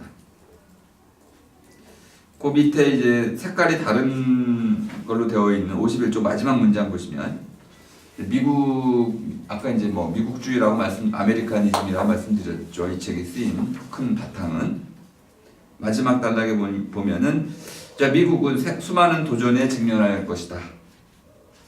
그중 두드러지는 게 세 가지인데 이 책이 집중적으로 다루고자 하는 문제이죠. 첫 번째는 환경 변화입니다. 두 번째는 대량 살상 무기의 그 발전에 힘입은 테러리즘이네요. 세 번째는 중국의 급부상입니다. 경제 문제이군요. 이 세 가지가 이제 현재 이 책에서 다루고자 하는 지리적인 문제라는 겁니다. 환경은 지리와 밀접히 연관되어 있죠. 지구 온난화가 주로 빙하기 문제가 주로 다뤄질 테고요. 테러 부분은 지역주의 또는 고립주의와 연결되어 있네요. 그러니까 지리학은 바로 이런 지역주의, 고립주의, 극단주의를 붕괴시키기 위한 그러한 공간적 사유의 힘을 길러주기 위한 거니까 이 부분을 강조하게 될 테고요. 전 세계적으로 보니까 이제 새로운 양극화가 벌어진다고 진단했어요. 미국과 중국으로 꼽고 있는데 요거 좀 문제가 된다고 좀 봅니다. 뒤에 보면 EU에 대한 논의가 있는데 EU는 지금 여기 양극화에 포함시키지 않았어요. EU는 아마 분열될 것이라고 예측을 하고 있는 건데요. 브렉시트의 경험을 보자면은 이제 이렇게도 구분하는 논의가 좀 있습니다. 지금 현재는 좌냐 우냐, 좌우 대립이라기보다는 개방이냐 폐쇄냐, 그 오픈과 클로즈의 대결로 이 세계의 질서를 이해하는 틀도 나오고 있습니다. 개방의 구조로 가고 있느냐, 영국처럼 고립주의 폐쇄로 가느냐, 그 이민자 문제와 연결되어 있는 것 같기도 한데 EU 같은 경우는 개방으로 가고 있는 거죠. 그런데 이 개방에 문제가 몇 가지 있어요. 첫 번째 문제는 이런 이민자 문제가 있었습니다. 이민자 문제는 개방의 어떤 딜레마 같은 거야. 사람들이 와서 내가 사는 옆집에 산다면 이거는 돈을 주고받는 거하고 다른 문제죠. 내가 싫은 사람과 종교가 다른 사람과 인종이 다른 사람과 내가 좀 수준이 낮다고 생각하는 사람과 이웃으로 사는 거 그거까지 참을 수도 있는데 그 사람들을 위해서 내 세금을 써야 된다는 거, 그래서 내 노후가 불안해진다는 것은 이건 또 완전히 다른 문제예요. 내 삶의 질이 추락하기 때문에. 그래서 요거 이제 폐쇄라는 관점으로 이해를 하고 있는 거고요. 하지만 이제 브렉시트 이후에 EU의 이 분열은 아마 더 이상 없을 거라고 예상들을 하고 있습니다. 그리고 영국의 그 파운드화가 저평가가 됐다 지금 올라갔어요. 그 영국 경제가 미래가 밝지 않습니다. 그렇다면은 영국은 사실 금융 중심 국가인데 금융 중심 국가가 된 가장 중요한 이유 중에 하나는 EU에 소속돼 있었기 때문에 그렇습니다. 근데 EU로 탈퇴, 브렉시트 이후에 EU로 탈퇴했기 때문에 영국이 갖고 있는 그러한 금융 중심주의로서의 역할도 크게 후퇴됐고요. 자, 이 이유에서 어떤 문제가 나오냐면 현재 EU는 28개국 회원들이 모어들, 자기들이 쓰는 모어를 다 인정받고 있고 주로 영어, 이제 프랑스어, 독일어 이 세 개를 중심으로 해서 모든 회의를 진행해 왔습니다. 근데 브렉시트 이후로 영국이 빠져나갔잖아요. 그러면 영어를 모어로 쓰는 나라가 없어요. 그럼 EU에서 영어를 이제 배제해야 된다는 논의가 생겼습니다. 그 영어의 그 중요성이 떨어지고 있는 거죠. 윈스턴 처칠이 이렇게 얘기했습니다. 우리가 제국주의를 통해서 전 세계를 식민화하는 것보다 영어를, 잉글리시를 전 세계에 퍼뜨리는 게 훨씬 우리 후손에게는 유익할 것이다. 당연하죠. 그 영어 교재로 판매되는 영국 교재가요, 우리 관광 수입 이상입니다. 그러니까 영국은 그냥 앉아서 돈을 버는 거예요. BBC 방송 수입이 천문학적이죠. 영어로 방송이 되기 때문에 그렇습니다. 그 영어가 바로 모든 영국 GNP의 30% 이상의 원동력이 된 거죠. 그렇다면 잉글리시를 잃어버린다면 영국은 큰 힘을 잃어버리는 것입니다. 물론 미국이 있기 때문에 그럴 위험은 아직 적다고 말할 수 있는데 어쨌든 힘을 좀 잃어가게 되는 건 맞는 거죠. 자, 이 지리학이라는 거 관점에서 보니까 영국의 위기를 극복하고 난 이유는 어떤 의미에서는 좀 더 탄탄해질 수도 있습니다.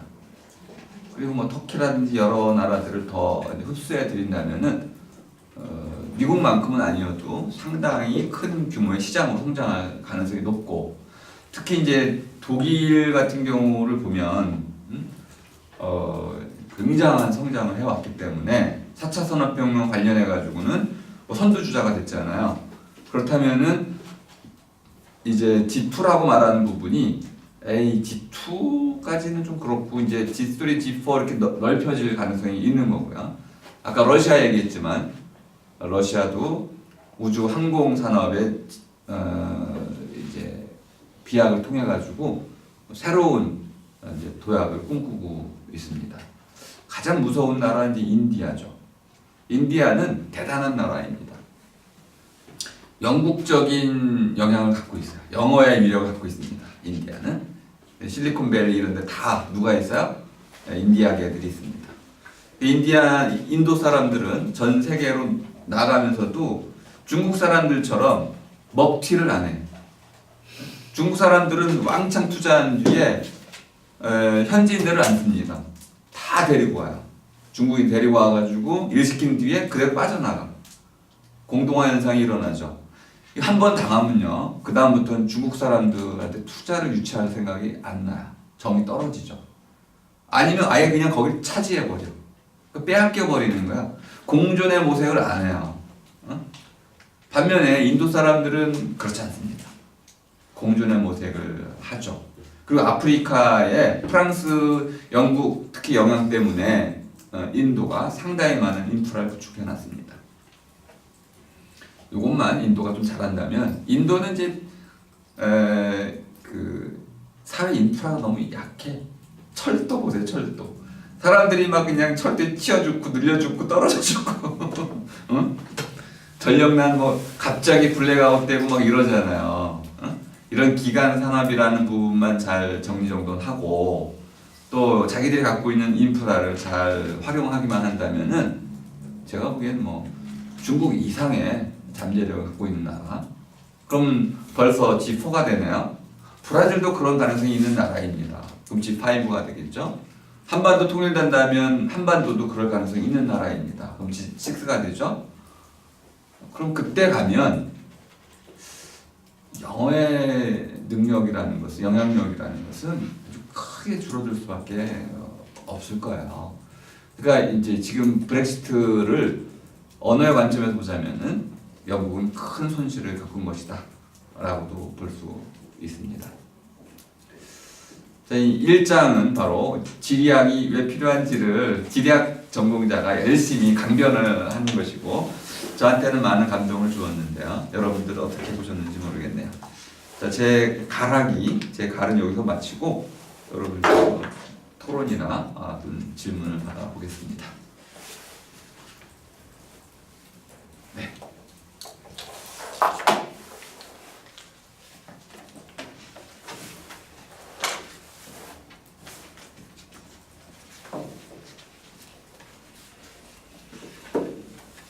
크게 질문하고 그럴 게 없나요?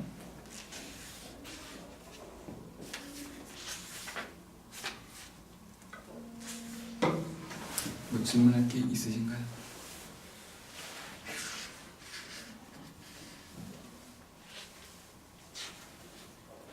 아까 처음에 잠깐 우리 시작하기 전에 얘기했던 거, 이 책을 둘러싼 한국 학자들 사이에 논란이 있었다는 걸 말씀드렸었죠. 아메리카니즘을 철저히 반영하다 보니까 기분 나쁘게 읽는 사람도 있을 수 있다는 거예요. 그런 관점에서 여러분 읽어보시면은 뭔가 질문거리가 생겨날 수도 있을 겁니다. 혜서 씨부터 좀 질문 있으신가요? 예서 씨. 네.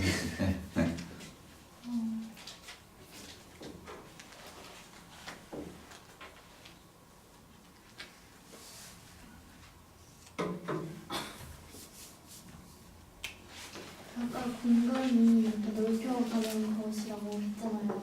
그래서 지리학을 공간을 관점으로 보는 학문이라고 한다면 왜 그게 넓혀나가는 학문이 되는 거죠? 저는 약간 교수님께서 공간이라는 말을 굉장히 열심히 설명하셨는데 그게 딱 지리학에 적용이 안 되는 것 같아요. 이제 지도 역사를 좀 살펴볼 필요가 있는데요. 이제 지도가 어느 순간에 이제 모험이라는 개념이 들어오면서 탐험, 모험, 가본 곳이 있고 안 가본 곳이 있죠. 그러면 세계 지도를 그릴 때 가본 데까지만 그려. 그리고 안 가본 데는 그냥 그 여백으로 놔둡니다. 근데 지도 안에 여백을 놔두는 거야. 실제로. 여긴 무슨 지역입니까? 아직 탐험이 안 된 지역. 누군가에 가보라는 거죠. 그 사람이 가보면은 그걸 이제 그려 넣을 수 있게 되는 거죠. 넓혀간다는 말은 이제 익스텐션이라는 말을 설명하기 위해서 썼던 표현이고요. 그러니까 스페이스라는 것은 방향이 좀 반대이죠. 어디 갔더니 집 지을 자리가 딱 있는데 거기 뭐 풀이 있고 나무가 자라고 그래서 막 치워버렸어요. 이게 스페이스라는 뜻이었잖아요. 근데 이거를 오늘날 영어 사전은 extent, make a extent라고 쓰니까 이제 내가 살아야 할 공간을 넓혀간다는 뜻으로 스페이스를 이해하고 있는 거야. 그러니까 공간을 만들다, make a space, 공간을 넓혀가다 이렇게 오늘날에는 그렇게 이해를 하고 있고 그 공간의 확장이 내가 살고 있는 이 지역을 넘어서서 대한민국, 또 아시아, 또 지구, 또는 뭐 화성, 또는 뭐 이제 우주 전체로 확장이 돼가고 있는 거죠. 그럼 나중에 지리학은 우주지리학 이런 게 나오겠죠. 그러니까 확장이란 개념으로 보니까 공간적 확장이니까 넓히다 이렇게 쓸 수 있었던 것이죠. 다만 여기 넓히는 순간 이런 문제를 한번 염두에 둬. 38선 이남과 38선 이후 남북이 있는데 맨날 우리가 논의할 때는 이제 남한에서만 논의하잖아요. 넓혀 보세요. 그럼 남북한 이렇게 되면 갑자기 모든 문제 설정이 바뀌게 돼요. 거기다가 이제 중국까지 끼워 넣어 보세요. 그러면 또 문제가 또 다르게 보이죠. 사드 배치 문제를 그렇게 보시라는 거예요. 거기다 일본을 넣고 미국을 넣고 러시아를 넣고 그럼 이제 복잡해지죠, 그죠? 거기다가 이제 거기 뭐까지 넣으면 더 복잡해집니까?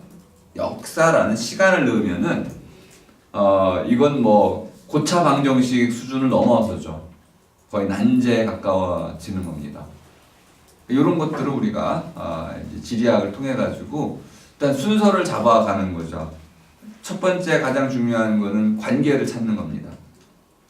역학이라고 하는 남북 또는 이제 남한, 북한, 중국, 일본, 미국이라는 강자 육자회담이라고 흔히 말하는 그 국가들 사이에 관계를 찾아 나가는 학문 이렇게 볼 수 있는 거죠.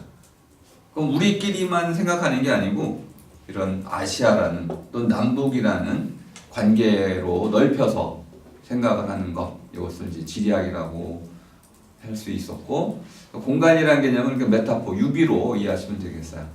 꼭 뭐 공간으로 측량해가지고 연구한다는 게 아니고 그렇게 공간적인 관계처럼 지도처럼 여러 개의 퍼즐 맞추기처럼 공간적인 이러한 유비 관계를 놓고 생각을 한다는 거죠. 네. 강은 씨는? 저는 영어가 지금까지는 영어를 배워야만 좀 돈벌이를 할 수가 있고 생계에 좀 중요하니까 영어를 전 세계인들이 많이 배웠잖아요. 근데 이게 지금 중요성이 떨어질 수 있다면 그래도 사람들이 서로 이제 생업에 종사하거나 뭐 예를 들어 무역을 한다거나 그러기 위해서는 서로 의사소통이 돼야 되는데 그러면 혹시 그 다음에 가능성이 있는 언어는 네덜란드 사례를 보면 좀 알 수 있는데요. 영어의 영향력이 줄어든다고 해서 저는 이제 이것을 온누리말이라고 하고요. 잉글리시를 온누리말 또는 소통어 뭐 이제 그 보편어라고 말하는 사람들도 있고요.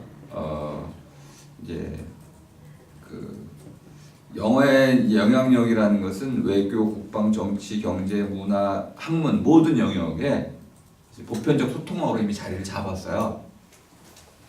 그리고 그 역사가 이제 2차 대전 이후 급격히 시작이 된 거죠. 그 전까지는 이 정도 영향력을 갖고 있지는 않았는데 2차 대전 이후에 미국이 아메리카가 승전국이 됐고 또 유럽을 경제적으로 지원하는 지원국이 됐어요.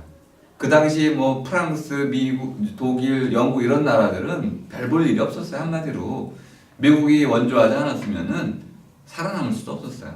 그런데 그 원조를 딛고 70년대 말 80년대 되면서 유럽이 갑자기 성장을 하기 시작했어요.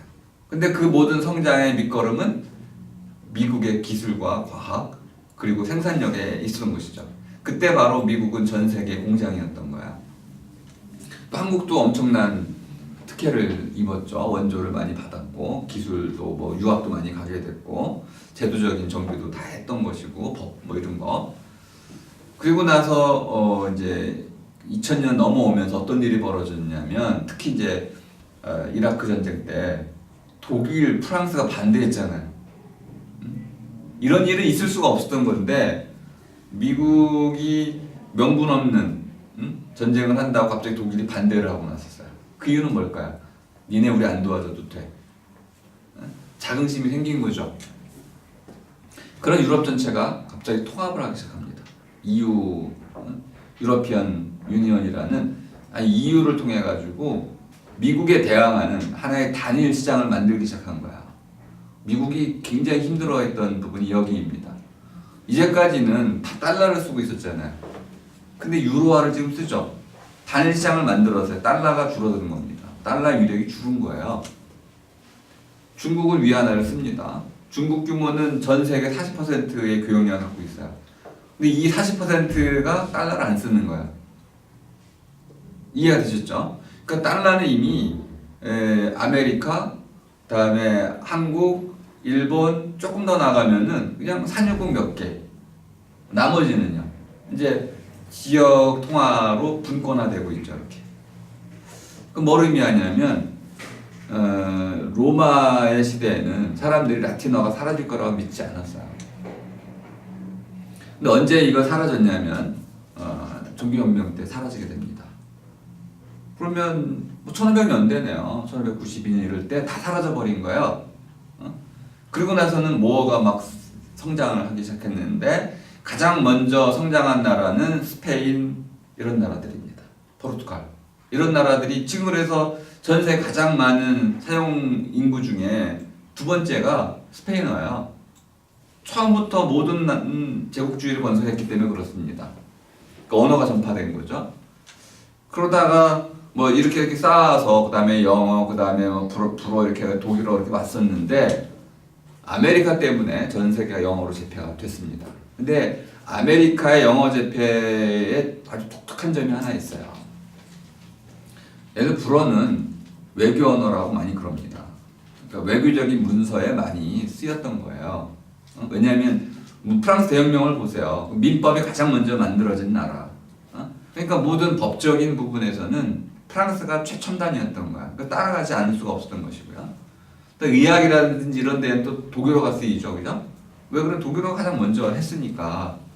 근데 그 나머지 영역은 지금은 뭐 외교 문서도 전부 영어로, 의학도 전부 영어로. 그러니까 모든 학문을 영어가 제패한 거야. 이게 라틴어 수준이 된 거죠. 전 세계는 이제 라틴어 수준처럼 영어로 다 해야만 되는 시대가 왔죠. 근데 이제 많은 나라들이 브렉시트를 통해 가지고 뭐 깨달았어요. 아 이게 아닐 수도 있겠다. 네덜란드는 모어를 강조하기 시작했습니다. 그래서 모어 교육을 강화했어요. 네덜란드의 이 선례는 굉장히 중요한 겁니다. 네덜란드도 위기가 많았던 나라예요. 근데 그 위기를 잘 극복했던 중요한 이유 중에 하나는 영어였어요. 네덜란드 사람들이 영어를 잘합니다. 그리고 전 세계적으로 영어를 가장 잘하는 사람들이에요. 근데 이들이 이게 문제가 생긴 거야. 정체성이 흐려진 거죠. 우리가 왜 네덜란드 더치어를 안 하고 잉글리시를 하고 있을까? 그래서 갑자기 정부 차원에서 좀 잘 살게 됐잖아. 그러니까 갑자기 이제 모어에 대한 중요성을 이제 깨닫고 이것을 다시 교육하기 시작했습니다. 중국은 좀 문제가 좀 복잡하긴 해요. 중국의 경우에는 간자체를 지금 쓰고 있는데 한자가 아니에요. 이거는 중국어 간자체를 쓰고 있는데 좀 현대식의 이러한 세련된 발음 기호로 쓰기가 좀 불편해. 그래서 말은 자유롭게 할 수 있지만은 쓰는데 적는 데에는 이게 좀 불편해요. 그래서 지금 점점 알파벳화 돼 가고 있어요. 근데 알파벳화가 된다고 해서 잉글리시를 쓰는 게 아니야. 발음 기호를 알파벳으로 쓰고 있을 뿐이죠. 근데 이렇게 말과 글자가 불일치가 되면요, 나중에 소통에 문제가 생깁니다. 그러면 이제 중국은 어떤 결단을 내리게 됩니다. 간자체를 없애거나 그렇다고 알파벳으로 쓸 가능성은 많지 않은 것 같아요. 그럼 완전히 미국화 될 테니까. 그래서 그건 두고 봐야 될 문제고, 중국의 선택이 영어에 지대한 영향력을 미칠 건 분명합니다. 인도 같은 경우도 현재 영어를 잘하는 이제 인구가 4%, 그러면은 4천만 명 정도 영어를 잘합니다. 뭐 퍼센테이지로 보면은 뭐 어마어마한 거야 이거는. 그런데 50개 언어가 있기 때문에 인도 역시 언어적 다양성을 지켜가려고 노력하고 있습니다. 제 얘기 핵심은 뭐냐면 영어는 소통어로서 지속될 텐데 그 가치는 떨어질 테고 모어의 중요성이 강조될 테니까 여러분들이 글로벌 인재가 된다면은 소통어 플러스 지역어를 할 수 있어야 된다. 한국어, 뭐 중국어, 일본어, 필리핀어, 인도네시아, 말레이시아 이런 거, 그죠? 해가지고 지역어의 가치가 점점 높아지는 시대가 온다. 그러니까 2개, 3개의 외국어를 배우는 것이 좋고 그 다음은 알 수가 없는 거야. 한 국가도 순식간에 몰락할 수가 있어요. 미국의 모든 부는 달러에서 오는 거죠. 달러가 무너지면 미국도 무너지는 것이고 미국이 무너지면 영어도 무너지는 겁니다. 단적으로 이렇게 말할 수 있어요. 모든 학문은 연구 제도로부터 비롯된다. 하버드가 쓰는 연구비만 1조 원 넘습니다. 이거는 모든 지식 생산의 근간이에요. 그러면 1조를 못 준다면 하버드는 없는 거야. 하버드가 없다면 미국 정치도 없는 거죠. 하버드 예일 맨날 싸우잖아. 응? 그러니까 이 연구비 제도라는 거는 결국 국가 재정이 남아 도를 때 한국은 지금 교육비 6%도 못 쓰고 있잖아요. 응? 이렇게 아주 열악한 환경 속에서는 학문을 발전시킬 수가 없는 거야. 어떻게든 연구비를 확충해야 되고 교육에 투자를 해야 되는 것이고 그러면 좋은 교재, 또 좋은 연구 결과물 이런 게 나오고 선순환을 이루어가지고 모어가 학문어로 성장하게 됩니다. 그러면 당연히 퍼져나가는 거죠. 새로운 연구가 나오면 그 연구자가 한국 사람이라면 한국어로 하지 않겠어요? 그럼 그것이 결국 이렇게 점점 퍼져나가는 것일 테고 학문은 달리기와 비슷해가지고 1등하면 그걸 써야 돼. 그러니까 학문 세계에서도 경쟁 원리가 그대로 적용이 됩니다. 지금 모든 학문이 영어로 된다면 영어가 어디서나 1등을 한다는 거예요. 근데 그건 연구비하고 연결돼 있기 때문에 브렉시트 이후에 아마 잉글랜드는 학문이 크게 퇴조할 겁니다. 반면에 이제 독일은 크게 성장하고 있고 네덜란드도 성장하고 있고 중국은 말할 것도 없고 일본은 뭐 20년, 30년 장기 잃어버린 20년, 잃어버린 30년. 예, 아베노믹스는 이미 거의 실패하는 상황이고요. 고금리로 가고 있잖아요 지금 전 세계가. 그러면 저금리 정책을 펼치고 있는 아베는 거꾸로 된 정책을 하고 있기 때문에 견딜 수가 없습니다. 뭐 지난번에 한번 말씀드린 이제 그 동일 노동 동일 임금이라는 원리를 일본 사회가 받아들인다면 일본의 기회가 있습니다. 그거는 일본의 가장 큰 단점 중에 하나는 뭐냐면 변화를 싫어한다는 거야. 정말 안 변하는 나라야. 일본은 뭐 제도 하나 바꾸는데 20년 걸리는 나라 아니야. 한국은 뭐 한 달 만에도 바꾸고 다이나믹한 나라. 너무 이게 또 문제지. 좀 반반 섞었으면 좋겠어. 근데 일본은 다 바꿔놓고도 실행을 안 하고 또 두드리고 또 두드리고 뭐 이런 식의 뭐 이런 거죠. 우리가 40년 살아왔는데 이걸 왜 바꿔요? 그러고 있거든. 그러니까 전통에 대한 존중은 좋은데 그 결론은 결국 뒤처지는 문제를 낳게 됩니다. 일본이 그래서 일본어의 위력이 이렇게 줄어드는 거죠. 일본이 성장을 못했기 때문에 그렇습니다. 일본이 성장했을 때를 보세요. 학문어 지금 우리 동부가 전부 다 일본어로 일색이었죠. 그런데 지금은 중국이 성장하니까 중국은 일본어 그 학문어를 거의 쓰지 않습니다. 다 만들어냈어요. 자기들 식으로. 그래서 우리가 여러분들이 중국으로 유학을 가면 가장 큰 문제가 그래요. 중국어로 된 학문어를 다시 배워야 돼. 물질 이런 거 다 배워야 돼. 이게 바로 이제 국력과 말이 함께 발전하는 구도입니다.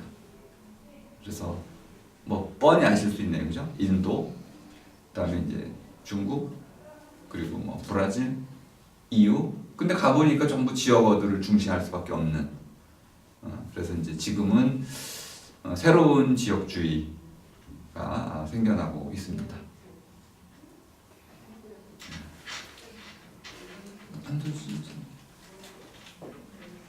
저는 없습니다. 이름 잘 모르지만 박지선이고요. 한두 번 왔었죠. 처음이에요. 처음인가? 네.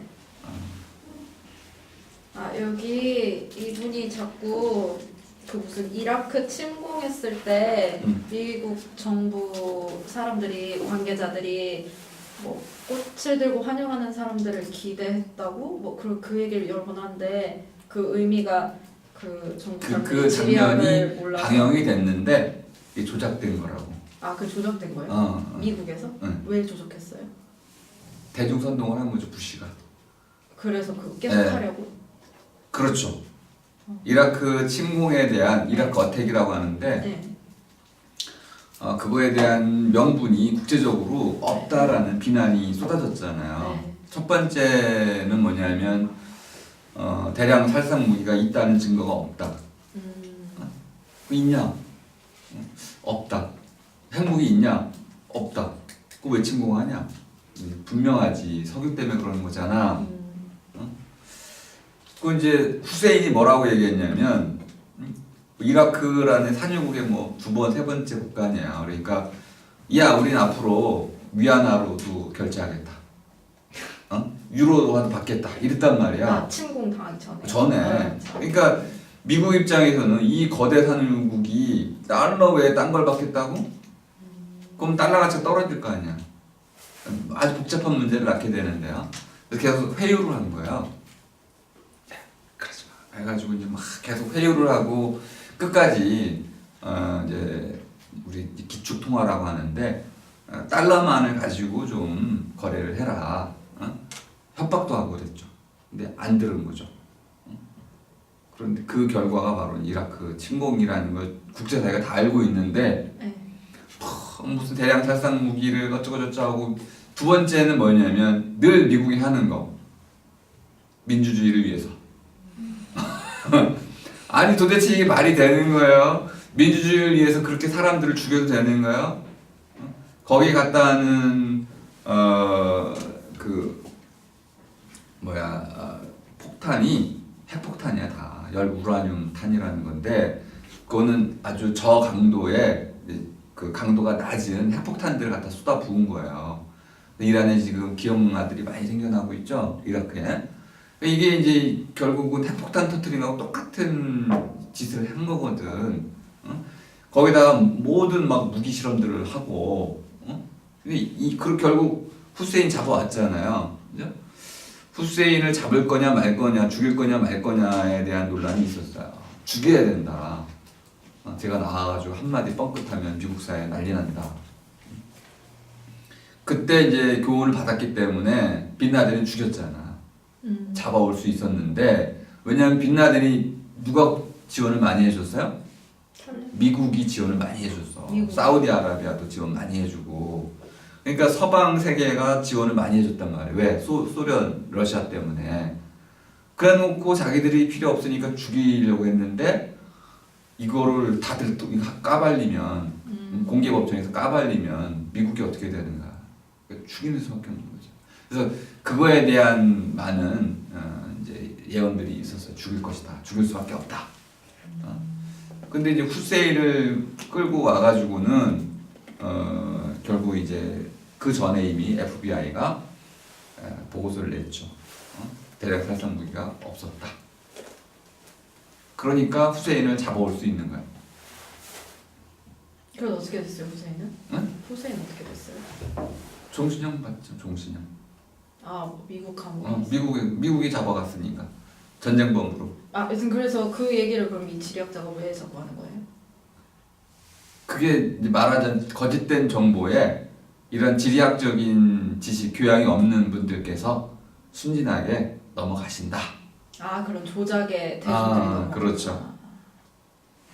간단한 거예요. 아니 예를 들어서 한국 그 요즘에 크리미널 뭐 어쩜 마인드인가 해가지고 크리미널 마인드. 거기 한국에 한번 서울이 나왔었잖아. 네. 서울이 나왔는데 명동 해놓고 남대문 시장을 찍었거든. 그럼 뭐 한국 사람이 딱 보면은 쟤들이 좀 돌았나? 어? 갑자기 이게 속잖아.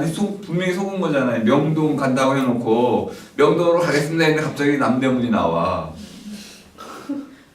그러면 이게 금방 우리는 한국 사람들은 속았다는 걸 알지만 미국 시청자들은 어떨까요? 아, 명동이 저런 거구나. 속잖아. 이렇게 아주 기본적인 정보에서 속아 넘어간다는 거야. 지리학적인 교양이 없으신 분들은.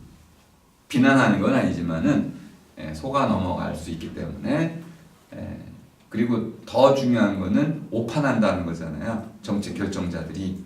그래서 아마 우리가 가면 민주주의를 위해서 가면 이렇게 이라크 이제 국민들께서 우리를 꽃들고 환영할 것이다. 그런데 이라크에서 꽃들고 환영하는 사람 누구야? 종교 지도자. 아이 정치인들 꽃들고 환영 안 한다 이 말이야. 근데 그거를 이제 조작을 했다는 거죠. 수민 씨 좋습니다. 혹시 뭐 질문 있으세요? 우리 이름은 잘 모르겠는데. 저요? 저는 책을 다음 주부터 사올게요. 아니 안 사와도 돼. 우리는 사와도 되고 안 사와도 돼. 근데 이 책은 정말 사볼 만한 책이야. 네. 저 미래의 속도 하는 줄 알고 아 그거 지난주에 끝났어요. 그랬는데 다른 책 하고 있어서. 네. 이 책이 더 재밌어요. 아 미래의 속도도 좋았는데 그건 최근에는 저희가 책을 다 읽고 있네요, 그죠? 중간 다 못 읽었어요. 읽다가 화가 나가지고 읽다가 말고 한 책이 몇 권 있어. 뭐 학생들이 못 따라와서 안 읽은 적도 있고 존재하는 것 같은 경우는 뭐 진짜 어처구니 없이 끝장났죠. 근데 요즘은 책 선정에 그래도 성공적인 것 같습니다. 끝까지 다 읽고 있고 이 책은 아주 재미있고 그렇습니다. 자 그럼 뭐 오늘 이 정도로 끝낼까요? 네 그럼 오늘 책 읽기를 마치겠습니다. 수고하셨습니다. 감사합니다.